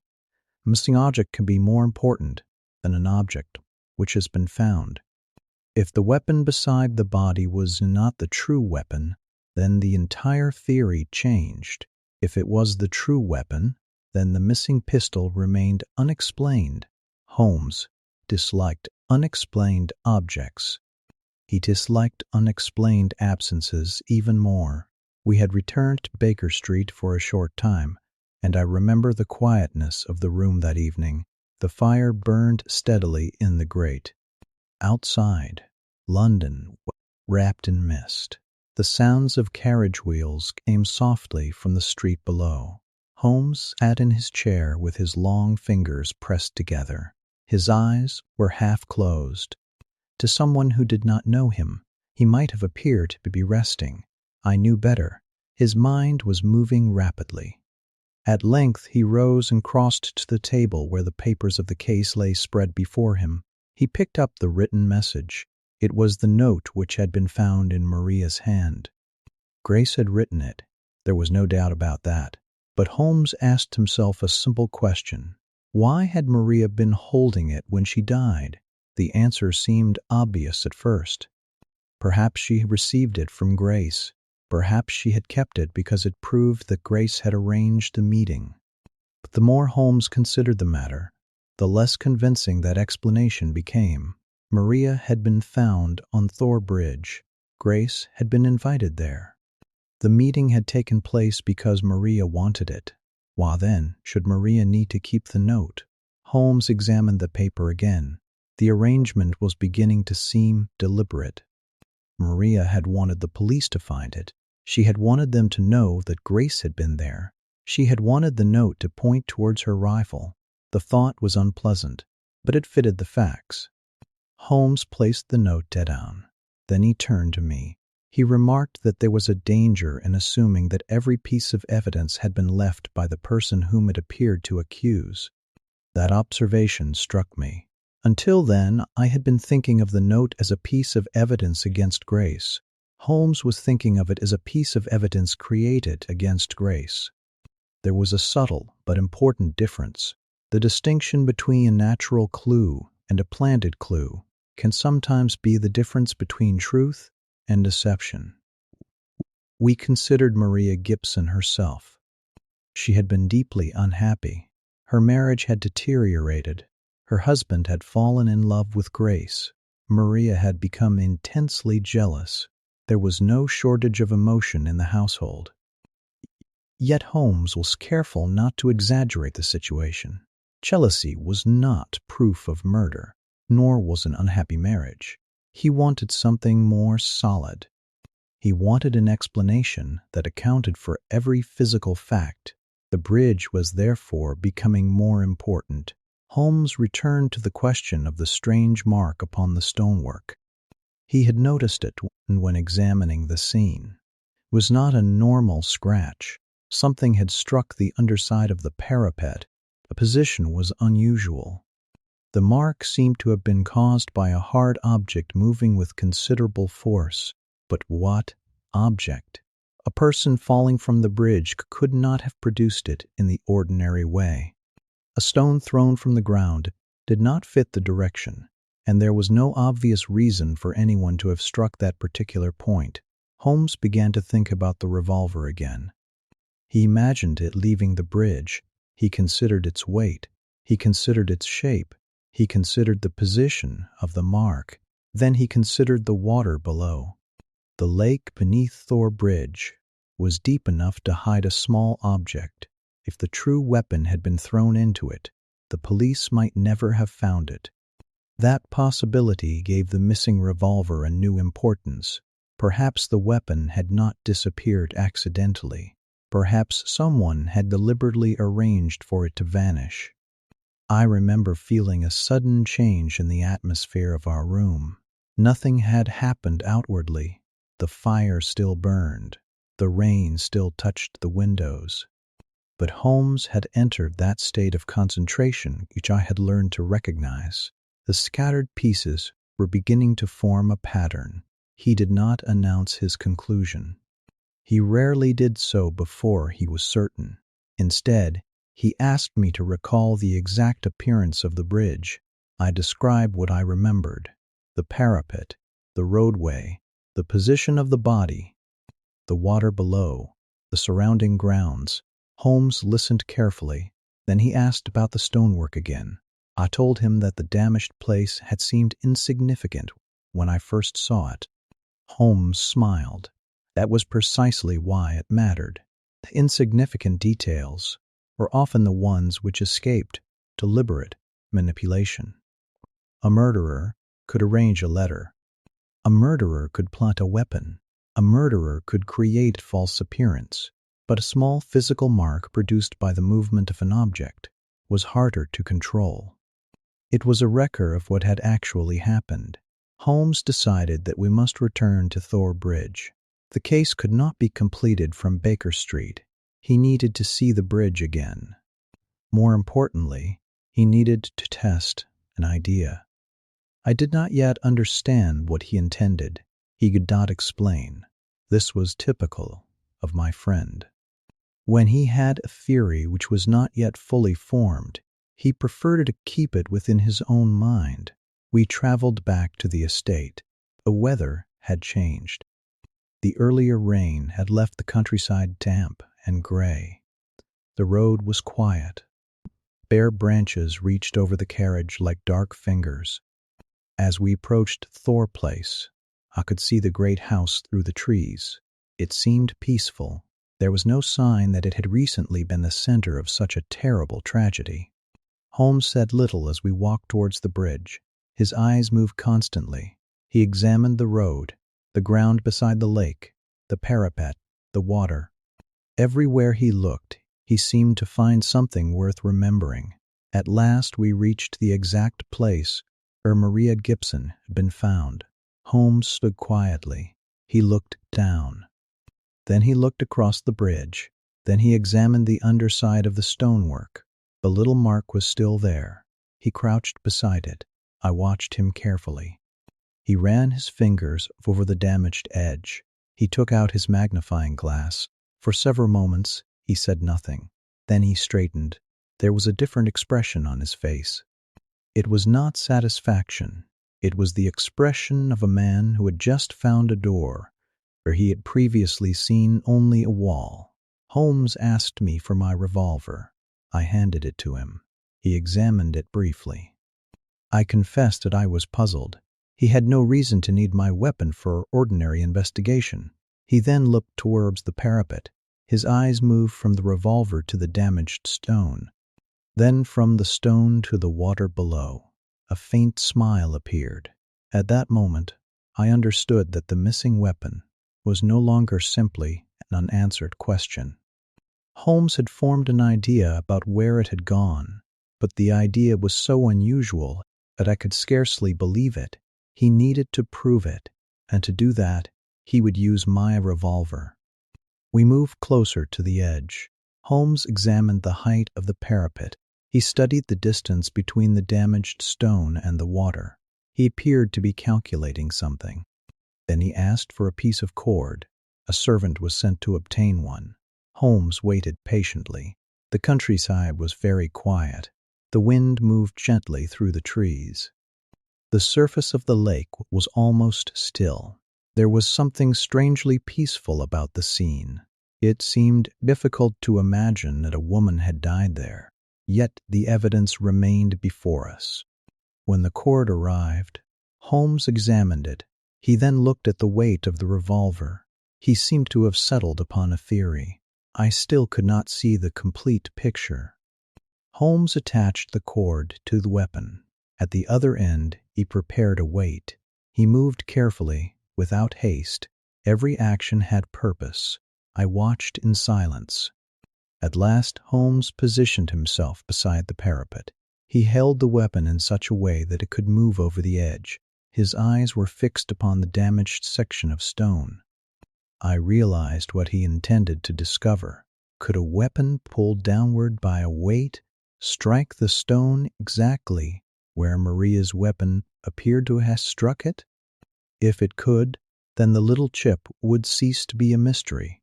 It would become evidence of a very different kind. Holmes made one final adjustment.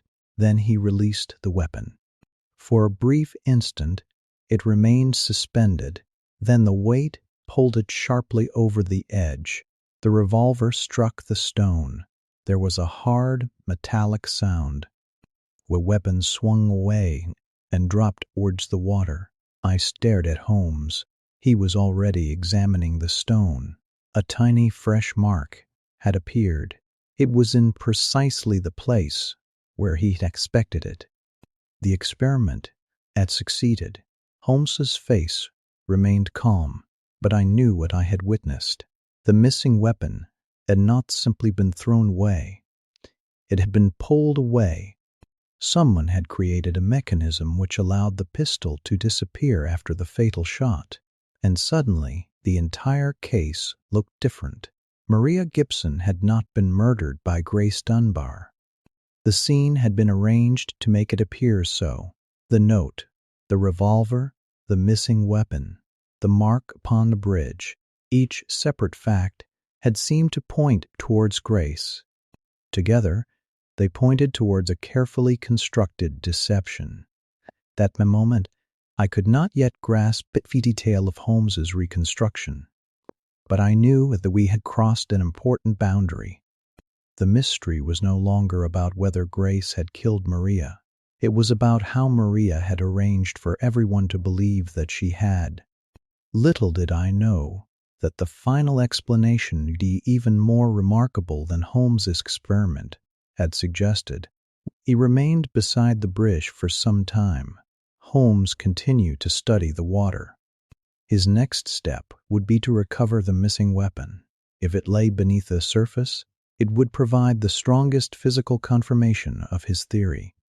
But even before it was found, Holmes had already transformed the case. The bridge had spoken. The small chip in the stone had told us that the weapon had traveled in a direction which the accepted story could not explain, and the experiment had shown that such movement was possible. There was now only one question left. Who had prepared the mechanism? The answer was waiting in the history of the unhappy Gibson household. And as we stood there beside the quiet water, Holmes had already begun to see it. Late that evening, after the remarkable experiment at Thor Bridge, Holmes and I sat together in the quiet village inn. The fire had burned low. Outside, the Hampshire night was still. Now and then, wind moved across the fields and touched the windows with a soft sound. The whole world seemed far removed from the strange events which had taken place beside the bridge. Holmes sat with his hands resting upon his knees. For some time he said nothing. I knew that he was reviewing the case from the beginning.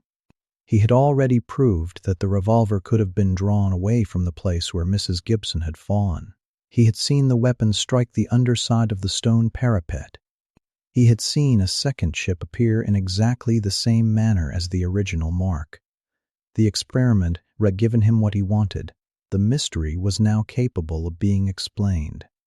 Yet Holmes was not celebrating. Instead, he was criticizing himself. He admitted that the small chip in the stone had been enough to suggest the truth much earlier. He believed that he had been slow to recognize its importance. This was typical of my friend. Other men would have been satisfied with solving a difficult case. Holmes examined the path by which he had reached the solution and judged himself for every unnecessary delay. He told me that the case had required a particular mixture of imagination and practical reasoning. The facts alone had not been enough. The imagination alone would have been dangerous. Only when the two were brought together had the truth appeared. I thought back over everything we had learned. At first, the case had seemed almost hopeless for Grace Dunbar. A woman had been found dead. She had been shot at close range. No weapon had been discovered beside her. There was no sign of a struggle. In her hand was a note written by Grace. And later, a revolver with one discharged chamber had been found in Grace's wardrobe. The evidence seemed overwhelming. But Holmes had noticed that one part of the evidence did not fit naturally with the rest. The revolver in the wardrobe. That weapon had troubled him from the beginning. If Grace had murdered Miss Gibson, why would she have carried the weapon back to her own room? Why would she have placed it where the police were certain to find it? A clever murderer might make mistakes. But this was not an ordinary mistake. It was almost an invitation. The weapon was too conveniently placed. It pointed directly towards Grace. And that was precisely why Holmes suspected that someone had placed it there deliberately. Now that we knew the truth, the reason was clear. Maria Gibson had planned everything. Her plan had begun before the fatal meeting at Thor Bridge. She had already decided that she would die, but she did not intend to leave behind a simple suicide. She wanted her death to destroy the woman whom she regarded as her rival. That rival was Grace Dunbar. Whether Maria believed Grace was her husband's physical rival, or merely the person who had captured his mind and sympathy, hardly mattered. To Maria, Grace represented everything that had gone wrong in her marriage. She had watched her husband change. She had watched him become attached to the young governess. She had seen that Grace possessed an influence over him, but she no longer possessed herself. Yet Grace had not used that influence for selfish purposes. She had tried to guide Gibson towards better actions. That was one of the strangest features of the tragedy. Grace had remained in the household partly because she believed that she could influence Gibson for good. The millionaire had immense power. He was capable of affecting the lives of thousands of people through his business decisions. Grace had urged him to use that power more responsibly. She had become a moral influence upon him. But Maria could not accept such an explanation. She saw only the closeness between them. She saw the beauty of the younger woman. She saw the change in her husband's behavior, and she suffered. The more Gibson tried to push his wife away, the more devoted she became. His harshness did not make her withdraw. It made her cling to him more strongly. That strange devotion had become a burden to everyone in the household. Eventually, Maria's mind turned towards revenge. Her first decision was to end her own life. Her second was far more terrible. She would arrange her death so that Grace would appear to be her murderer. Holmes now explained the plan step by step. The first important part had been the note. Maria had arranged for Grace to write a message which could later be interpreted as evidence that Grace had chosen Thor Bridge as the meeting place. The note itself was innocent, but Maria knew how it would look after her death. She was careful to keep it in her own hand. Indeed, Holmes believed that she had held it so tightly that the police could hardly open her fingers. This was almost too obvious. Maria had wanted the police to find it. She had wanted the note to point directly towards Grace. The plan had worked. The police had immediately seen the connection. Grace had admitted writing the note. She had also admitted being near Thor Bridge at the critical time. To the investigators, the evidence seemed decisive, but the note contained another secret. Grace had not chosen the meeting. Maria had summoned her. Grace had received the message that morning. It had asked her to meet Maria at the bridge after dinner. Maria had asked her to leave an answer on the sundial in the garden. She had also asked Grace to destroy the original message. Grace had obeyed. She had burned it in the schoolroom grate. She had done so because she believed Maria feared her husband and did not wish him to know about their private meeting. Grace had no reason to suspect that the innocent meeting would become part of a murder accusation. She arrived at the bridge because Maria had asked her to come. The meeting itself had been painful. Maria had confronted her. All the jealousy and bitterness which had been building inside her finally came out. Grace later described the encounter as terrifying. She had tried to remain calm. She had listened to Maria's accusations, but the older woman became more and more furious. At last, Grace could endure no more. She placed her hands over her ears and fled. When she left, Maria was still standing near the mouth of the bridge. That was the last moment at which Grace saw her alive. It was also the moment when Maria's final plan could begin. She had already prepared the weapons. There had been an entire collection of firearms at Thor Place. Gibson was a powerful and sometimes violent man. He had enemies. He kept weapons in a house. Maria, therefore, had no difficulty obtaining a revolver. She took one for herself, but she needed another. The second weapon was intended to be found in Grace's room. Maria had taken one of the similar revolvers and discharged one chamber. She could do this away from the house without attracting attention. The weapon was then concealed in Grace's wardrobe. The purpose was simple. When the police searched Grace's room, they would find a revolver. One chamber would be empty. The caliber would correspond with the fatal bullet. The discovery would seem to confirm the theory of murder. The evidence would appear complete. Grace's innocence would be almost impossible to prove.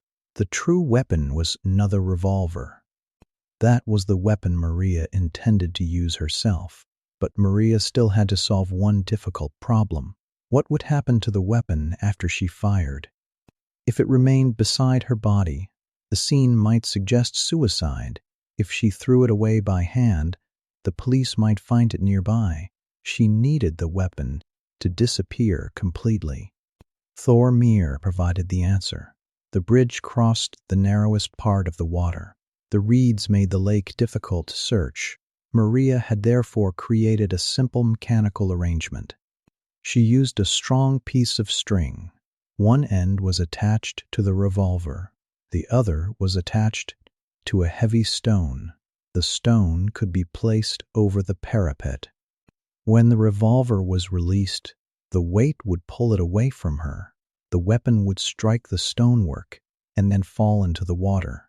It was an ingenious idea. The water would hide the revolver.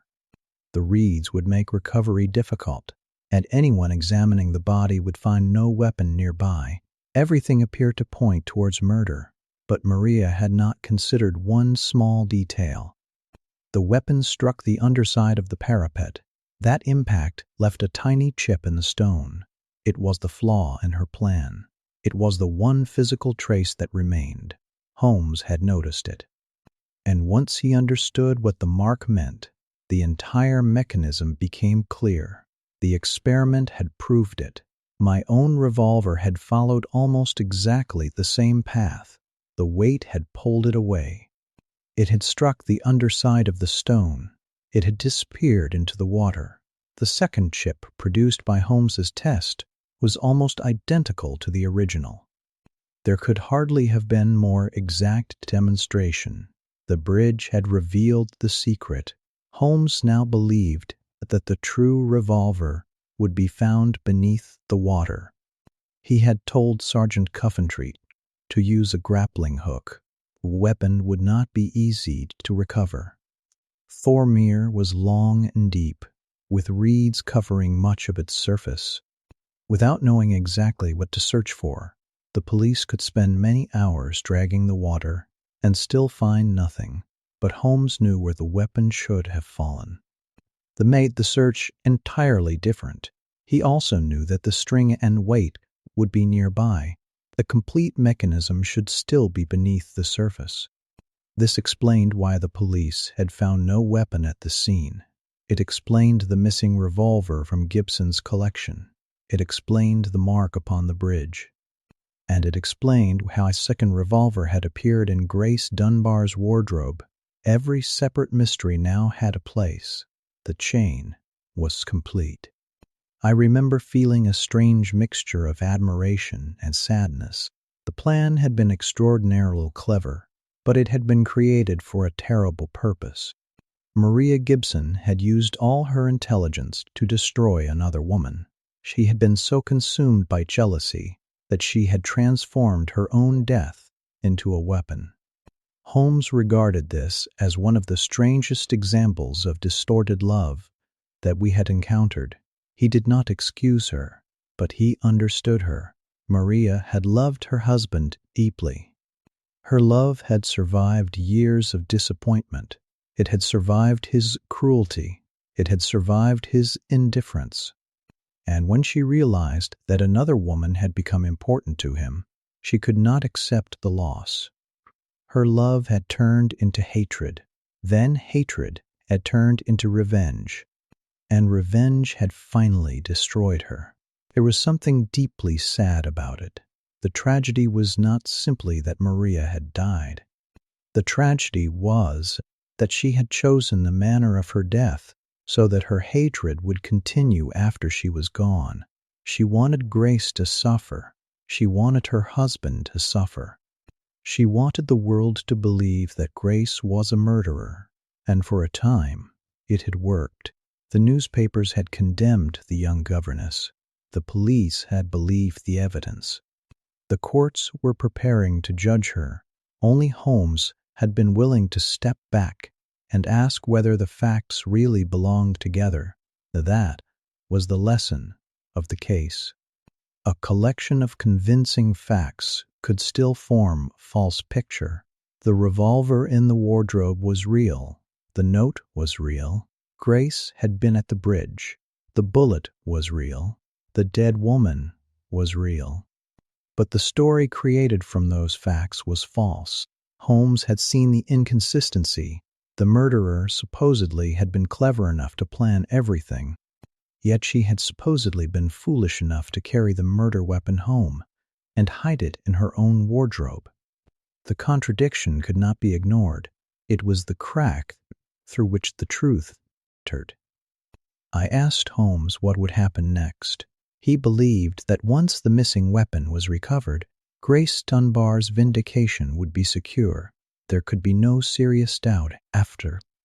The revolver in her room would be recognized as part of the deception. The real weapon would be found in the water. The string and weight would demonstrate how it had been removed from the scene, and the chip in the stone would connect the whole arrangement. The case would then be understood not as a murder committed by Grace, but as a carefully planned suicide intended to create the appearance of murder. Holmes also believed that the future of Neil Gibson would be changed. The millionaire had been a formidable man. He had built his fortune through strength and determination. He was accustomed to getting his own way, but his wife's death had confronted him with the consequences of his private life. Grace Dunbar had influenced him in another direction. She had tried to teach him that great power carries responsibility. Holmes believed that the experience might change Gibson.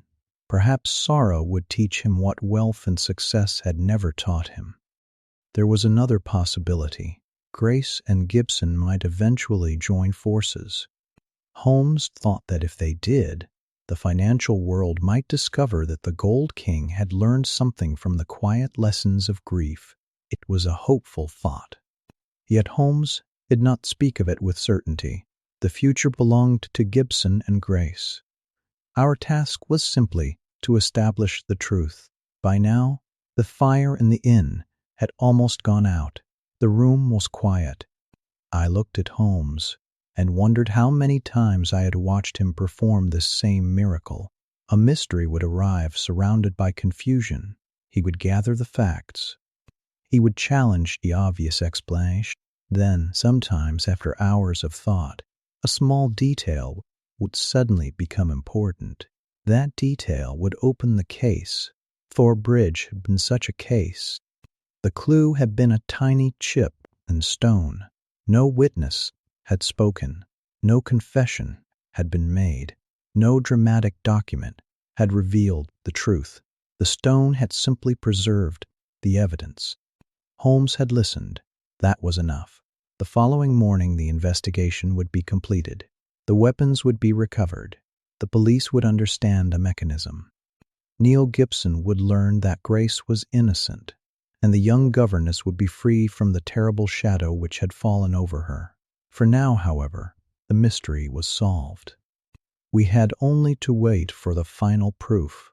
I remember Holmes rising and putting out the lamp. The room became darker. Outside, the rain had begun again, soft and steady against the windows. The Hampshire countryside slept beneath the clouds. Somewhere beyond the inn, the waters of Thor Mere lay beneath the night, and beneath those quiet waters lay the final pieces of Maria Gibson's terrible plan. Holmes had found the truth. But the next morning would bring the evidence which would make that truth impossible to deny. At that time, I did not yet know how deeply the case would affect Neil Gibson, nor how quietly the tragedy would shape the lives of those who survived it. For the moment, the night was still, and after the long strain of the investigation, even Sherlock Holmes allowed himself a few hours of rest. The problem of Thor Bridge had finally yielded its secret. The next morning came quietly. A thin mist had settled over the Hampshire countryside, and the roofs of the village were still wet from the night's rain. When I looked from the window of our room at the inn, The world appeared peaceful enough to make the events of the previous evening seem almost unreal. Yet the mystery of Thor Bridge had not been forgotten. Indeed, it was still occupying every thought of Sherlock Holmes. He had spent much of the night reviewing the case. I had expected him to be pleased with himself after the success of his experiment. Instead, I found him unusually critical of his own work. Holmes had always demanded a great deal from himself. He could forgive the mistakes of others more easily than his own. He believed that the small chip in the bridge should have led him to the truth much earlier. He had seen it during our first examination. He had recognized that something heavy had struck the stone from below. Yet he had not immediately understood what object could have produced the mark or why the object had been there. That delay troubled him. To me, it seemed unfair. The important thing was that he finally understood it. Grace Dunbar was still innocent. That mattered more than the speed with which Holmes had reached his conclusion. But Holmes saw matters differently. He believed that his reputation had been built upon the ability to see what other men overlooked. If a clue had been directly before him, and he had failed to understand it, then he regarded that failure as a weakness. As we ate our breakfast, became more relaxed. The rain that stopped. A pale beam of sunlight appeared through the clouds and touched the fields beyond the inn. Holmes finished his coffee and prepared to return to Thor Place. We had one more important task. We had to see Neil Gibson. The millionaire had been waiting anxiously for news. He had sent Holmes his desperate letter because he believed that Grace Dunbar was innocent. Now Holmes would give him the answer he wanted, but the truth would not be simple. Grace had been saved from accusation, yet Gibson's wife had deliberately planned her own death. She had done so because of her jealousy, and she had tried to leave behind a story which would have destroyed Grace. That the knowledge could not be easy for any husband to accept. As we traveled towards Thor Place, Holmes remained silent for most of the journey. I watched the countryside pass slowly outside the carriage. The fields were green beneath the morning light. Sheep stood quietly behind stone walls. Farther away, the trees surrounding the estate formed a dark line against the pale sky. It was strange to think that such ordinary surroundings could contain so much unhappiness. When we reached Thor Place, the house appeared almost unchanged. The great half-Tudor, half-Georgian building stood upon the hill, its windows catching the weak morning light. Servants moved quietly through the grounds. There was none of the excitement one might have expected. The household seemed subdued. The death of Maria Gibson had cast a shadow over everything. We were taken to a private room where Neil Gibson was waiting. I had seen the millionaire before, but that morning he seemed different. The enormous force which had marked his character had weakened. He looked tired. His face was pale, and there were dark shadows beneath his eyes.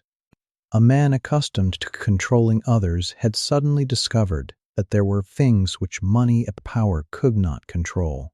Holmes sat opposite him. He did not begin with unnecessary details. He told Gibson that Grace Dunbar was innocent. For a moment, the millionaire did not move. Then he lowered his head. The relief was visible. It was the relief of a man who had been carrying an unbearable weight and had finally been told that it would be removed. But Holmes did not stop there. He explained that the evidence against Grace had been deliberately arranged. The revolver in her wardrobe had been planted. The note had been used as a false clue. Her presence at the bridge had been expected, and the true weapon had been removed from the scene by a carefully prepared mechanism. Gibson listened without interruption. When Holmes explained that Maria had arranged the entire plan, the millionaire became very still. He had suspected that his wife was jealous. He had known that she hated Grace, but he had not understood how far that hatred had gone. Holmes told him that Maria's first intention had been to take her own life. Her second intention had been to make her death appear to be murder. The purpose was not simply to deceive the police. It was to punish Grace. That was the part which Gibson found hardest to accept. His wife had wanted the young governess to suffer after her own death. She had wanted Grace to be accused, arrested, and possibly condemned. The thought appeared to overwhelm him. For several minutes he remained silent. I could see that Holmes had no desire to press him. The truth was painful enough. There was nothing more to gain by adding words. Eventually Gibson asked about the revolver. Holmes explained that the true weapon had been recovered from Thormere. It was the missing weapon from Gibson's collection. The second revolver was the one which had been placed in Grace's wardrobe. The distinction between the two weapons completed the case. One had been used in Maria's final act. The other had been used to create the false accusation. The millionaire listened carefully. His eyes were fixed upon floor. Then he asked about the bridge. Holmes explained how the stone, the string, and the revolver had worked together. Maria had prepared a simple mechanical device. The weapon had been attached to a weight. After she had used the revolver, the weight pulled it away. The weapon struck the underside of the parapet. That impact had left the small chip Holmes had discovered. Then the revolver had fallen into the water. The device had done exactly what Maria intended. Her weapon disappeared. The scene appeared to be a murder. The police found no revolver beside the body, and the false weapon in Grace's room completed the deception. Gibson listened in silence. Then he covered his face with his hands. I looked away. There are moments when a man's grief should not be observed too closely. Holmes had no words of comfort. He was not a sentimental man, yet his silence was itself form of respect. After some time, Gibson raised his head. He looked older. The powerful American who had entered our rooms in Baker Street seemed very far away. In his place was a husband who had been forced to confront the unhappy history of his marriage. Holmes reminded him that Grace Dunbar had tried to influence him for good. She had not encouraged his worst qualities. She had done the opposite. She had believed that his immense wealth and influence carried a responsibility. She had tried to persuade him to use his power in a better way.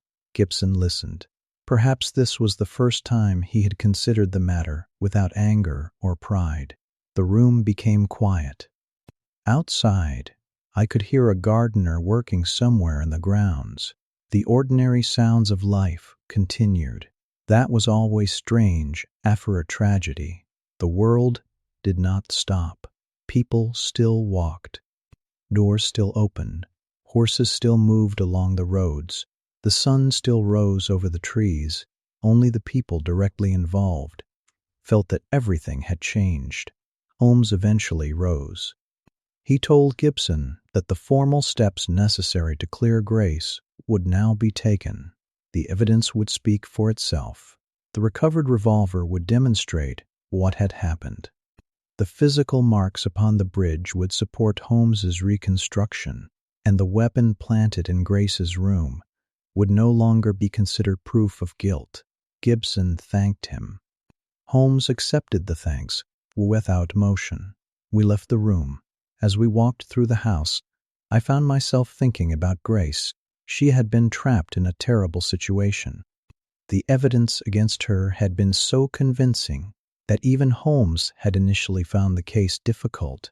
Yet her innocence had never changed. What changed was our understanding of the facts. That was one of the lessons of the case. Truth does not always become true when it is discovered. It may have been there from the beginning. It simply waits for someone to recognize it. We eventually reached the grounds. The morning was brighter now. The mist had lifted from Thormere. I could see the surface of the water shining beneath the sun. The bridge stood exactly as before. Holmes paused. He looked towards the parapet. For several moments he studied the stone. I knew what he was remembering. The first time we had stood there, the chip had seemed insignificant. Now it had become the central clue. Holmes walked slowly across the bridge. He stopped at the place where the body had been found. He looked down at the water. Then he examined the parapet once more. I asked him whether he was satisfied. He gave me one of his quiet smiles. Satisfied was not exactly the word he would have used. He had solved the case, but he still regretted the time he had lost.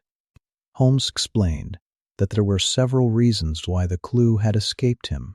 The first was the overwhelming strength of the other evidence.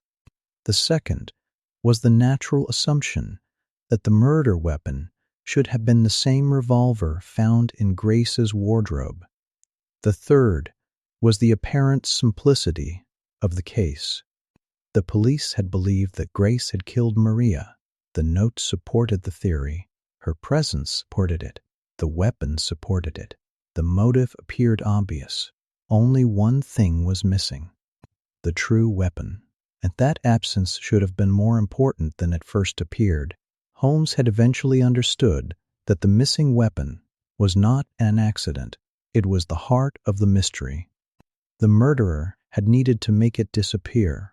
Once he asked how that could have been achieved. The bridge became important. The chip showed that the weapon had struck the underside of the parapet. The position of the chip showed the direction of the movement.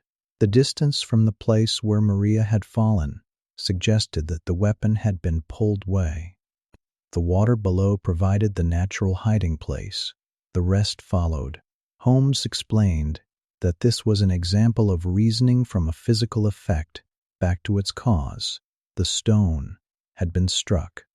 Something had caused the impact. The object had approached from below. It had then disappeared into the water. A weapon could make sense of all three facts. A thrown stone could not. A person standing on the bridge could not easily create the same mark. The mechanism explained everything.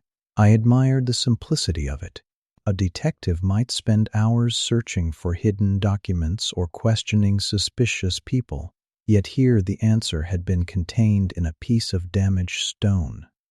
Little did I know at that time how often I would remember Holmes's warning that appearances must never be allowed to replace evidence. We continued along the path. The estate was quiet. The autumn leaves moved softly under our feet. The air smelled of wet earth. For a while, we said nothing. Then Holmes mentioned Grace Dunbar. He believed that she had behaved with remarkable courage. She had been frightened. She had known that the evidence was against her. Yet she had not invented false story. She had simply told what she knew. Her inability to explain the missing revolver had been used against her, but it was precisely because she could not explain it that Holmes had eventually become interested. The strange gap in her story was not necessarily a sign of guilt. It was a sign that something had happened which she did not understand. That was an important distinction.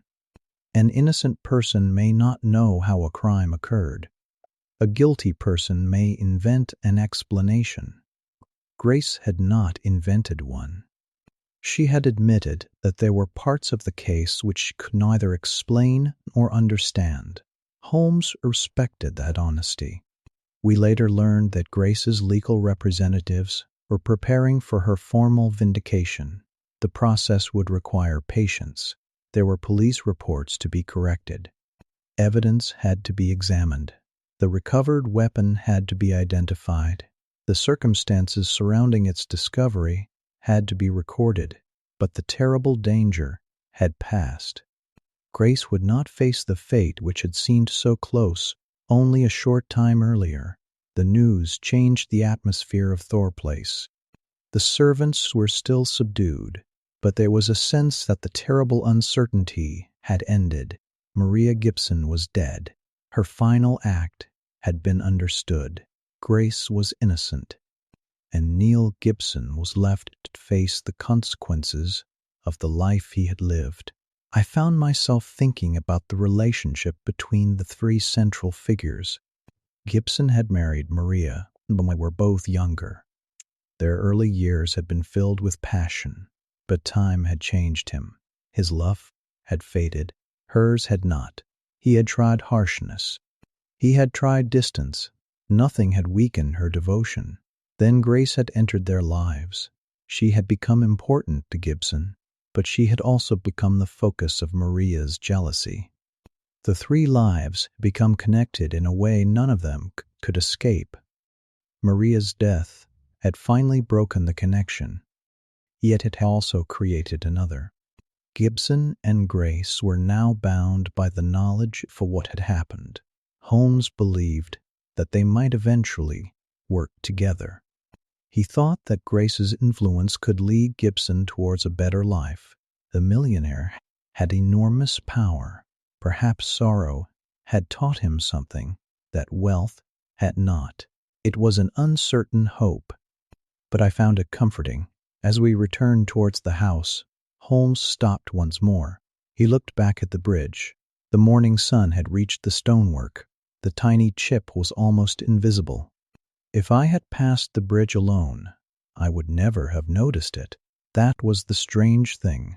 The clue which had saved Grace was almost nothing, no larger than a small coin, no more dramatic than a scratch upon old stone. Yet it had carried the truth of the whole case. Holmes had once told me that the world is full of obvious things which nobody by any chance ever observes. The problem is not always seeing, it is noticing. And perhaps that is why Thor Bridge remained in my memory. The mystery had not been solved by some grand revelation. It had been solved because Holmes was willing to ask why a small mark existed where it should not. That question had led to another and another, until the entire story emerged. By the time we left the estate, the sky had become bright. The road towards the station was dry. The countryside looked almost cheerful. It was difficult to believe that such a terrible deception had taken place there. Yet the evidence remained, the bridge remained, the water remained. And beneath that quiet water lay the revolver which had completed story. As our carriage moved away, I looked back for the last time. The old bridge grew smaller behind us. Holmes sat opposite me, reading through his notes. His face had returned to its familiar calm expression. For him, the case was nearly finished. For me, however, it remained strangely vivid. I had learned once again that a murder investigation is not simply a search for a guilty person. It is a search for the truth. Sometimes the truth demands, sometimes it clears someone. And sometimes, as in the case of Thor Bridge, it reveals that the person who appeared to be the victim had carefully constructed the appearance of another person's guilt. That was the terrible brilliance of Maria Gibson's plan. She had almost succeeded, but she had overlooked one small thing. The bridge remembered, and Sherlock Holmes had noticed. The following morning came with a pale and gentle light over the Hampshire countryside. The rain of the previous night had passed, leaving the fields fresh and quiet. A thin mist rested above Thor Mere, and the trees around the estate stood almost motionless in the early air. Sherlock Holmes was already awake when I opened my eyes. He had slept little. My friend had spent much of the night reviewing the case, not because he doubted the solution, but because he was dissatisfied with the path by which he had reached it. This was one of the qualities which had always distinguished Holmes. He was rarely content merely to arrive at the right answer. He wanted to know why he had not arrived there sooner. The case of Thor Bridge had provided him with a particularly sharp lesson. The clue had been there from the beginning. It had been no more than a small white mark upon an old stone parapet. Yet that mark had contained almost the entire secret. Holmes had examined it. He had tested the stone with his cane. He had noticed that the damage was upon the lower edge rather than the upper surface. He had understood that something had struck it with considerable force. But only later had he asked the question which mattered most. What could have struck the stone from below and then disappeared? The answer had been the missing revolver. Once that thought entered his mind, the whole mystery changed. What had seemed to be evidence against Grace Dunbar became evidence in her favor. The revolver in her wardrobe was not the weapon used to kill Maria Gibson. It was a planted weapon. Its presence was not proof of Grace's guilt. It was proof that someone had wanted her to appear guilty, and that someone was Maria herself. The note had played a smaller part. At first it appeared to be almost impossible to explain. Grace had written it. It had been found tightly held in Maria's hand. It seemed to establish that Grace had arranged the meeting, but the circumstances were wrong. Grace had not chosen the meeting. Maria had sent for her. She had asked Grace to come secretly to Thor Bridge after dinner. She had asked her to leave an answer upon the sundial. She had asked her to destroy the original note. Grace had done so. She had burned the note because she believed Maria was frightened of her husband and wished their meeting to remain private. Grace could not have known that the note she left behind would become a weapon against her. Maria had carefully preserved it. She had held it until death. In doing so, she had ensured that the police would find it. She had made the evidence look even stronger, yet that very care had betrayed her. Holmes had understood that the note was unnecessary during the meeting. Grace had already come. There was no reason for Maria to carry the appointment note with her. The fact that she still held it suggested that she had wanted it discovered. It was too deliberate, too carefully arranged. And that was exactly the kind of detail Holmes had learned never to ignore. The same principle applied to the revolver. A woman who had deliberately planned a murder would surely have considered what should happen to the weapon afterwards. To leave it beside the body would have been foolish. To carry it home and hide it in her own wardrobe would have been even more foolish. Yet that was what the evidence appeared to say Grace had done. The contradiction was so great that Holmes could not accept it. If Grace were innocent, however, the mystery became much more reasonable. Someone else placed the revolver there. Someone who wanted the police to find it. Someone who knew that the weapon would connect Grace with the death. Someone who had access to the house. Someone who had reason to hate her. There was only one person who fitted all those facts: Maria Gibson. I remember how strange it felt to see the case turning in this way. At first, Maria had appeared to be the helpless victim. She was the woman who had been found dead. Grace had appeared to be the dangerous rival. But the truth was almost the reverse. Grace had been the victim of a carefully designed accusation. Maria had used her own death as a means of destroying another woman. It was a terrible form of revenge. Yet it was not revenge born in a single moment. It had been growing for years. Maria had once loved Neil Gibson deeply. He had loved her in return. But time had changed him. His affection had faded. Hers had not. She remained devoted to a man who no longer wished for her devotion. The more he withdrew, the more strongly she clung to him. His harshness did not free him from her love. Instead, it seemed to make her more determined. Then Grace entered the household. She was young, intelligent, and possessed of a strong moral character. She understood Neil Gibson's nature. More importantly, she understood the power which his wealth gave him. He could affect the lives of thousands. His business decisions could ruin men, families, and entire communities. Grace believed that such power carried responsibility. She tried to influence him, and, according to Gibson himself, she succeeded. He listened to her. That influence was what Maria could not bear. It was not simply a matter of physical jealousy. It was something deeper.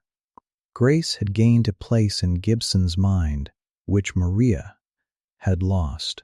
She could persuade him to reconsider his actions. She could make him pause. She could appeal to a better side of his nature. Maria had no such influence. That difference became unbearable. In the end, Maria's love became twisted into hatred. Her first decision was to die. Her second was to make Grace suffer after she was gone. That was the part of the case which Holmes found most disturbing. A person may become desperate enough to end a life, but Maria had gone farther. She had planned for her own death, to continue harming another person. She had attempted to turn the law itself into an instrument of revenge. If Holmes had not intervened, Grace might have been condemned. The note would have been produced. The revolver would have been produced. Her presence at Thor Bridge would have been established. Her relationship with Gibson would have been discussed. The motive would have appeared obvious. Everything would have pointed in one direction. And yet everything would have been false. That was the danger of appearances. A collection of true facts could be arranged into a completely false story. Grace had written the note. That was true. Grace had gone to Thor Bridge. That was true. A revolver connected with the shooting had been found in her room. That was also true. But none of those facts proved that Grace had killed Maria. The meaning had been supplied by an assumption. Holmes had learned to question that assumption. That was his great strength. He did not merely collect facts. He examined the relationship between them. When two facts refused to fit together, he did not force them into place. He stopped. He looked again. And that was how he had found the truth. Later that morning, the search of Thor Mere would continue. A grappling hook was to be used. Holmes was confident that the revolver would be found beneath the water, along with the string and the weight which had carried it away. He knew the exact place where it should have fallen. His experiment had demonstrated the path. My own revolver had been pulled from my hand by the weight. It had struck the stone at precisely the right point. It had then vanished into the water. The second mark left upon the parapet had matched the first. There could hardly have been a clearer demonstration. The missing weapon was no longer a mystery. It was beneath the water. And once it was recovered, the final evidence would be in place. Grace Dunbar could be vindicated. The false weapon could be understood. The bridge could tell its story. The strange chip in the stone would no longer be an insignificant mark. It would be the physical record of Maria Gibson's final deception. Holmes had often told me that the smallest things could be the most important. At Thor Bridge, I had seen the truth of that principle more clearly than ever. We had looked for great clues. We had considered motives. We had examined relationships. We had wondered about weapons and witnesses. Yet the answer had been waiting quietly in the stone. The bridge itself had preserved the secret. I remember standing beside Holmes that morning and looking towards the water. The lake was peaceful. The reeds moved gently in the breeze. There was nothing frightening in the scene. The place seemed almost beautiful. That made the tragedy more difficult to understand. How could such a quiet corner of England have witnessed so much bitterness? The answer, of course, was that human sorrow does not always announce itself. A beautiful house can contain an unhappy marriage. A wealthy man can live without peace. A devoted woman can become consumed by jealousy. An innocent young woman can become trapped by circumstances which she does not understand. And a quiet bridge can become the center of a terrible mystery. I had seen many such contradictions during my years with Holmes. Perhaps that is why the case stayed with me. It was not simply a question of murder and detection. It was a study of human weakness. Neil Gibson had been powerful. He had been feared by business rivals. He had built an immense fortune. Yet his strength could not control the feelings of his wife, nor could his wealth protect Grace from suspicion. Maria had believed that by arranging the evidence she could control what the world believed. She had nearly succeeded, but there are limits to deception. A false story may appear complete, yet somewhere, if one looks carefully enough, there is usually a loose thread. For Maria, that thread was the revolver. Then came the stone, then the water, and finally, the truth. Holmes was not cruel towards Maria. He understood that she had been suffering, but understanding was not the same as excusing. Her pain did not justify to what she had attempted to do. Grace had not deserved it. The innocent woman had been caught in a struggle which had never truly belonged to her, and perhaps there was another lesson in the tragedy. Neil Gibson himself had played a part in creating the conditions which led to it. He had treated his wife harshly.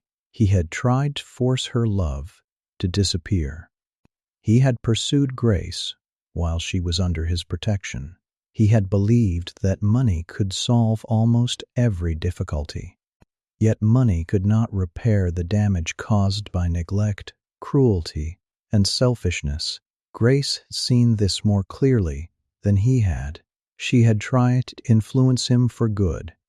She had believed that his great fortune could become a force for something better, and perhaps, after all that had happened, Gibson would finally listen. Holmes thought that there was a possibility that the two might eventually join forces. If that happened, Gibson might become a different kind of man. Perhaps the lessons which Grace had tried to teach him would remain with him. Sorrow has a strange way of teaching. It does not teach quickly. It does not teach quickly. It does not teach quickly. It does not teach gently. But sometimes it reaches places which argument cannot reach. Gibson had lost his wife. Grace had nearly lost her freedom. Both had been forced to look closely at the consequences of their lives. Perhaps neither would ever again be quite the same. For Holmes, however, the case was already becoming part of the past. He had solved it. The police would take over. The legal proceedings would follow. The evidence would be presented. Grace would have her opportunity for vindication, and life, in time, would begin again. My own thoughts lingered longer. I could not forget the moment when Holmes had stood upon the bridge with my revolver in his hand. He had tied the string. He had placed the weight over the parapet. He had marked the exact place where Maria had been found. Then he had released La Pipine. There had been a sharp sound against the stone. The revolver had disappeared. Holmes had immediately found the second ship. For him, that moment had been the answer to a question. For me, it had been something more. It had been a reminder of how close truth can be to us without being seen. The difference between confusion and understanding will sometimes be no more than a single observation, a mark, a movement, a missing object, a detail which everyone else has ignored. Holmes had taught me to value such things. He had taught me that the world is full of clues. Most people simply pass them by. As we prepared to leave Hampshire, I looked once more towards Thormere. The morning light had strengthened. The mist was gone. The water reflected the sky. The old stone bridge stood quietly above it. Nothing in its appearance suggested the tragedy which had occurred there. The house upon the hill looked peaceful. The paths were empty. The fields stretched away towards the distant woods. It seemed impossible that such a place could hold such a dark secret. But perhaps that was fitting. Mystery does not always live in dark streets or ruined houses. Sometimes it waits in the most peaceful places. Sometimes the most important clue lies beneath our feet. And sometimes the person who appears most obviously guilty is precisely the person whom we must examine with the greatest care. Holmes and I left the estate behind. The road carried us away from Thor Place and towards the railway. I watched the landscape slowly disappear behind us. Holmes sat opposite me, his long frame relaxed at last. His eyes had a distant look which told me that his mind was already turning towards other problems. There would always be another mystery, another frightened client, another apparently impossible collection of facts, another quiet clue waiting to be noticed. But Thor Bridge would remain in my memory, not because it was the most violent case we had encountered. It was not, nor was it the most complicated. What made it memorable was the strange path by which the truth had emerged.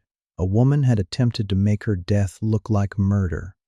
An innocent woman had been made to appear guilty. A revolver had disappeared into a lake, and a tiny mark upon an old stone had revealed a whole design.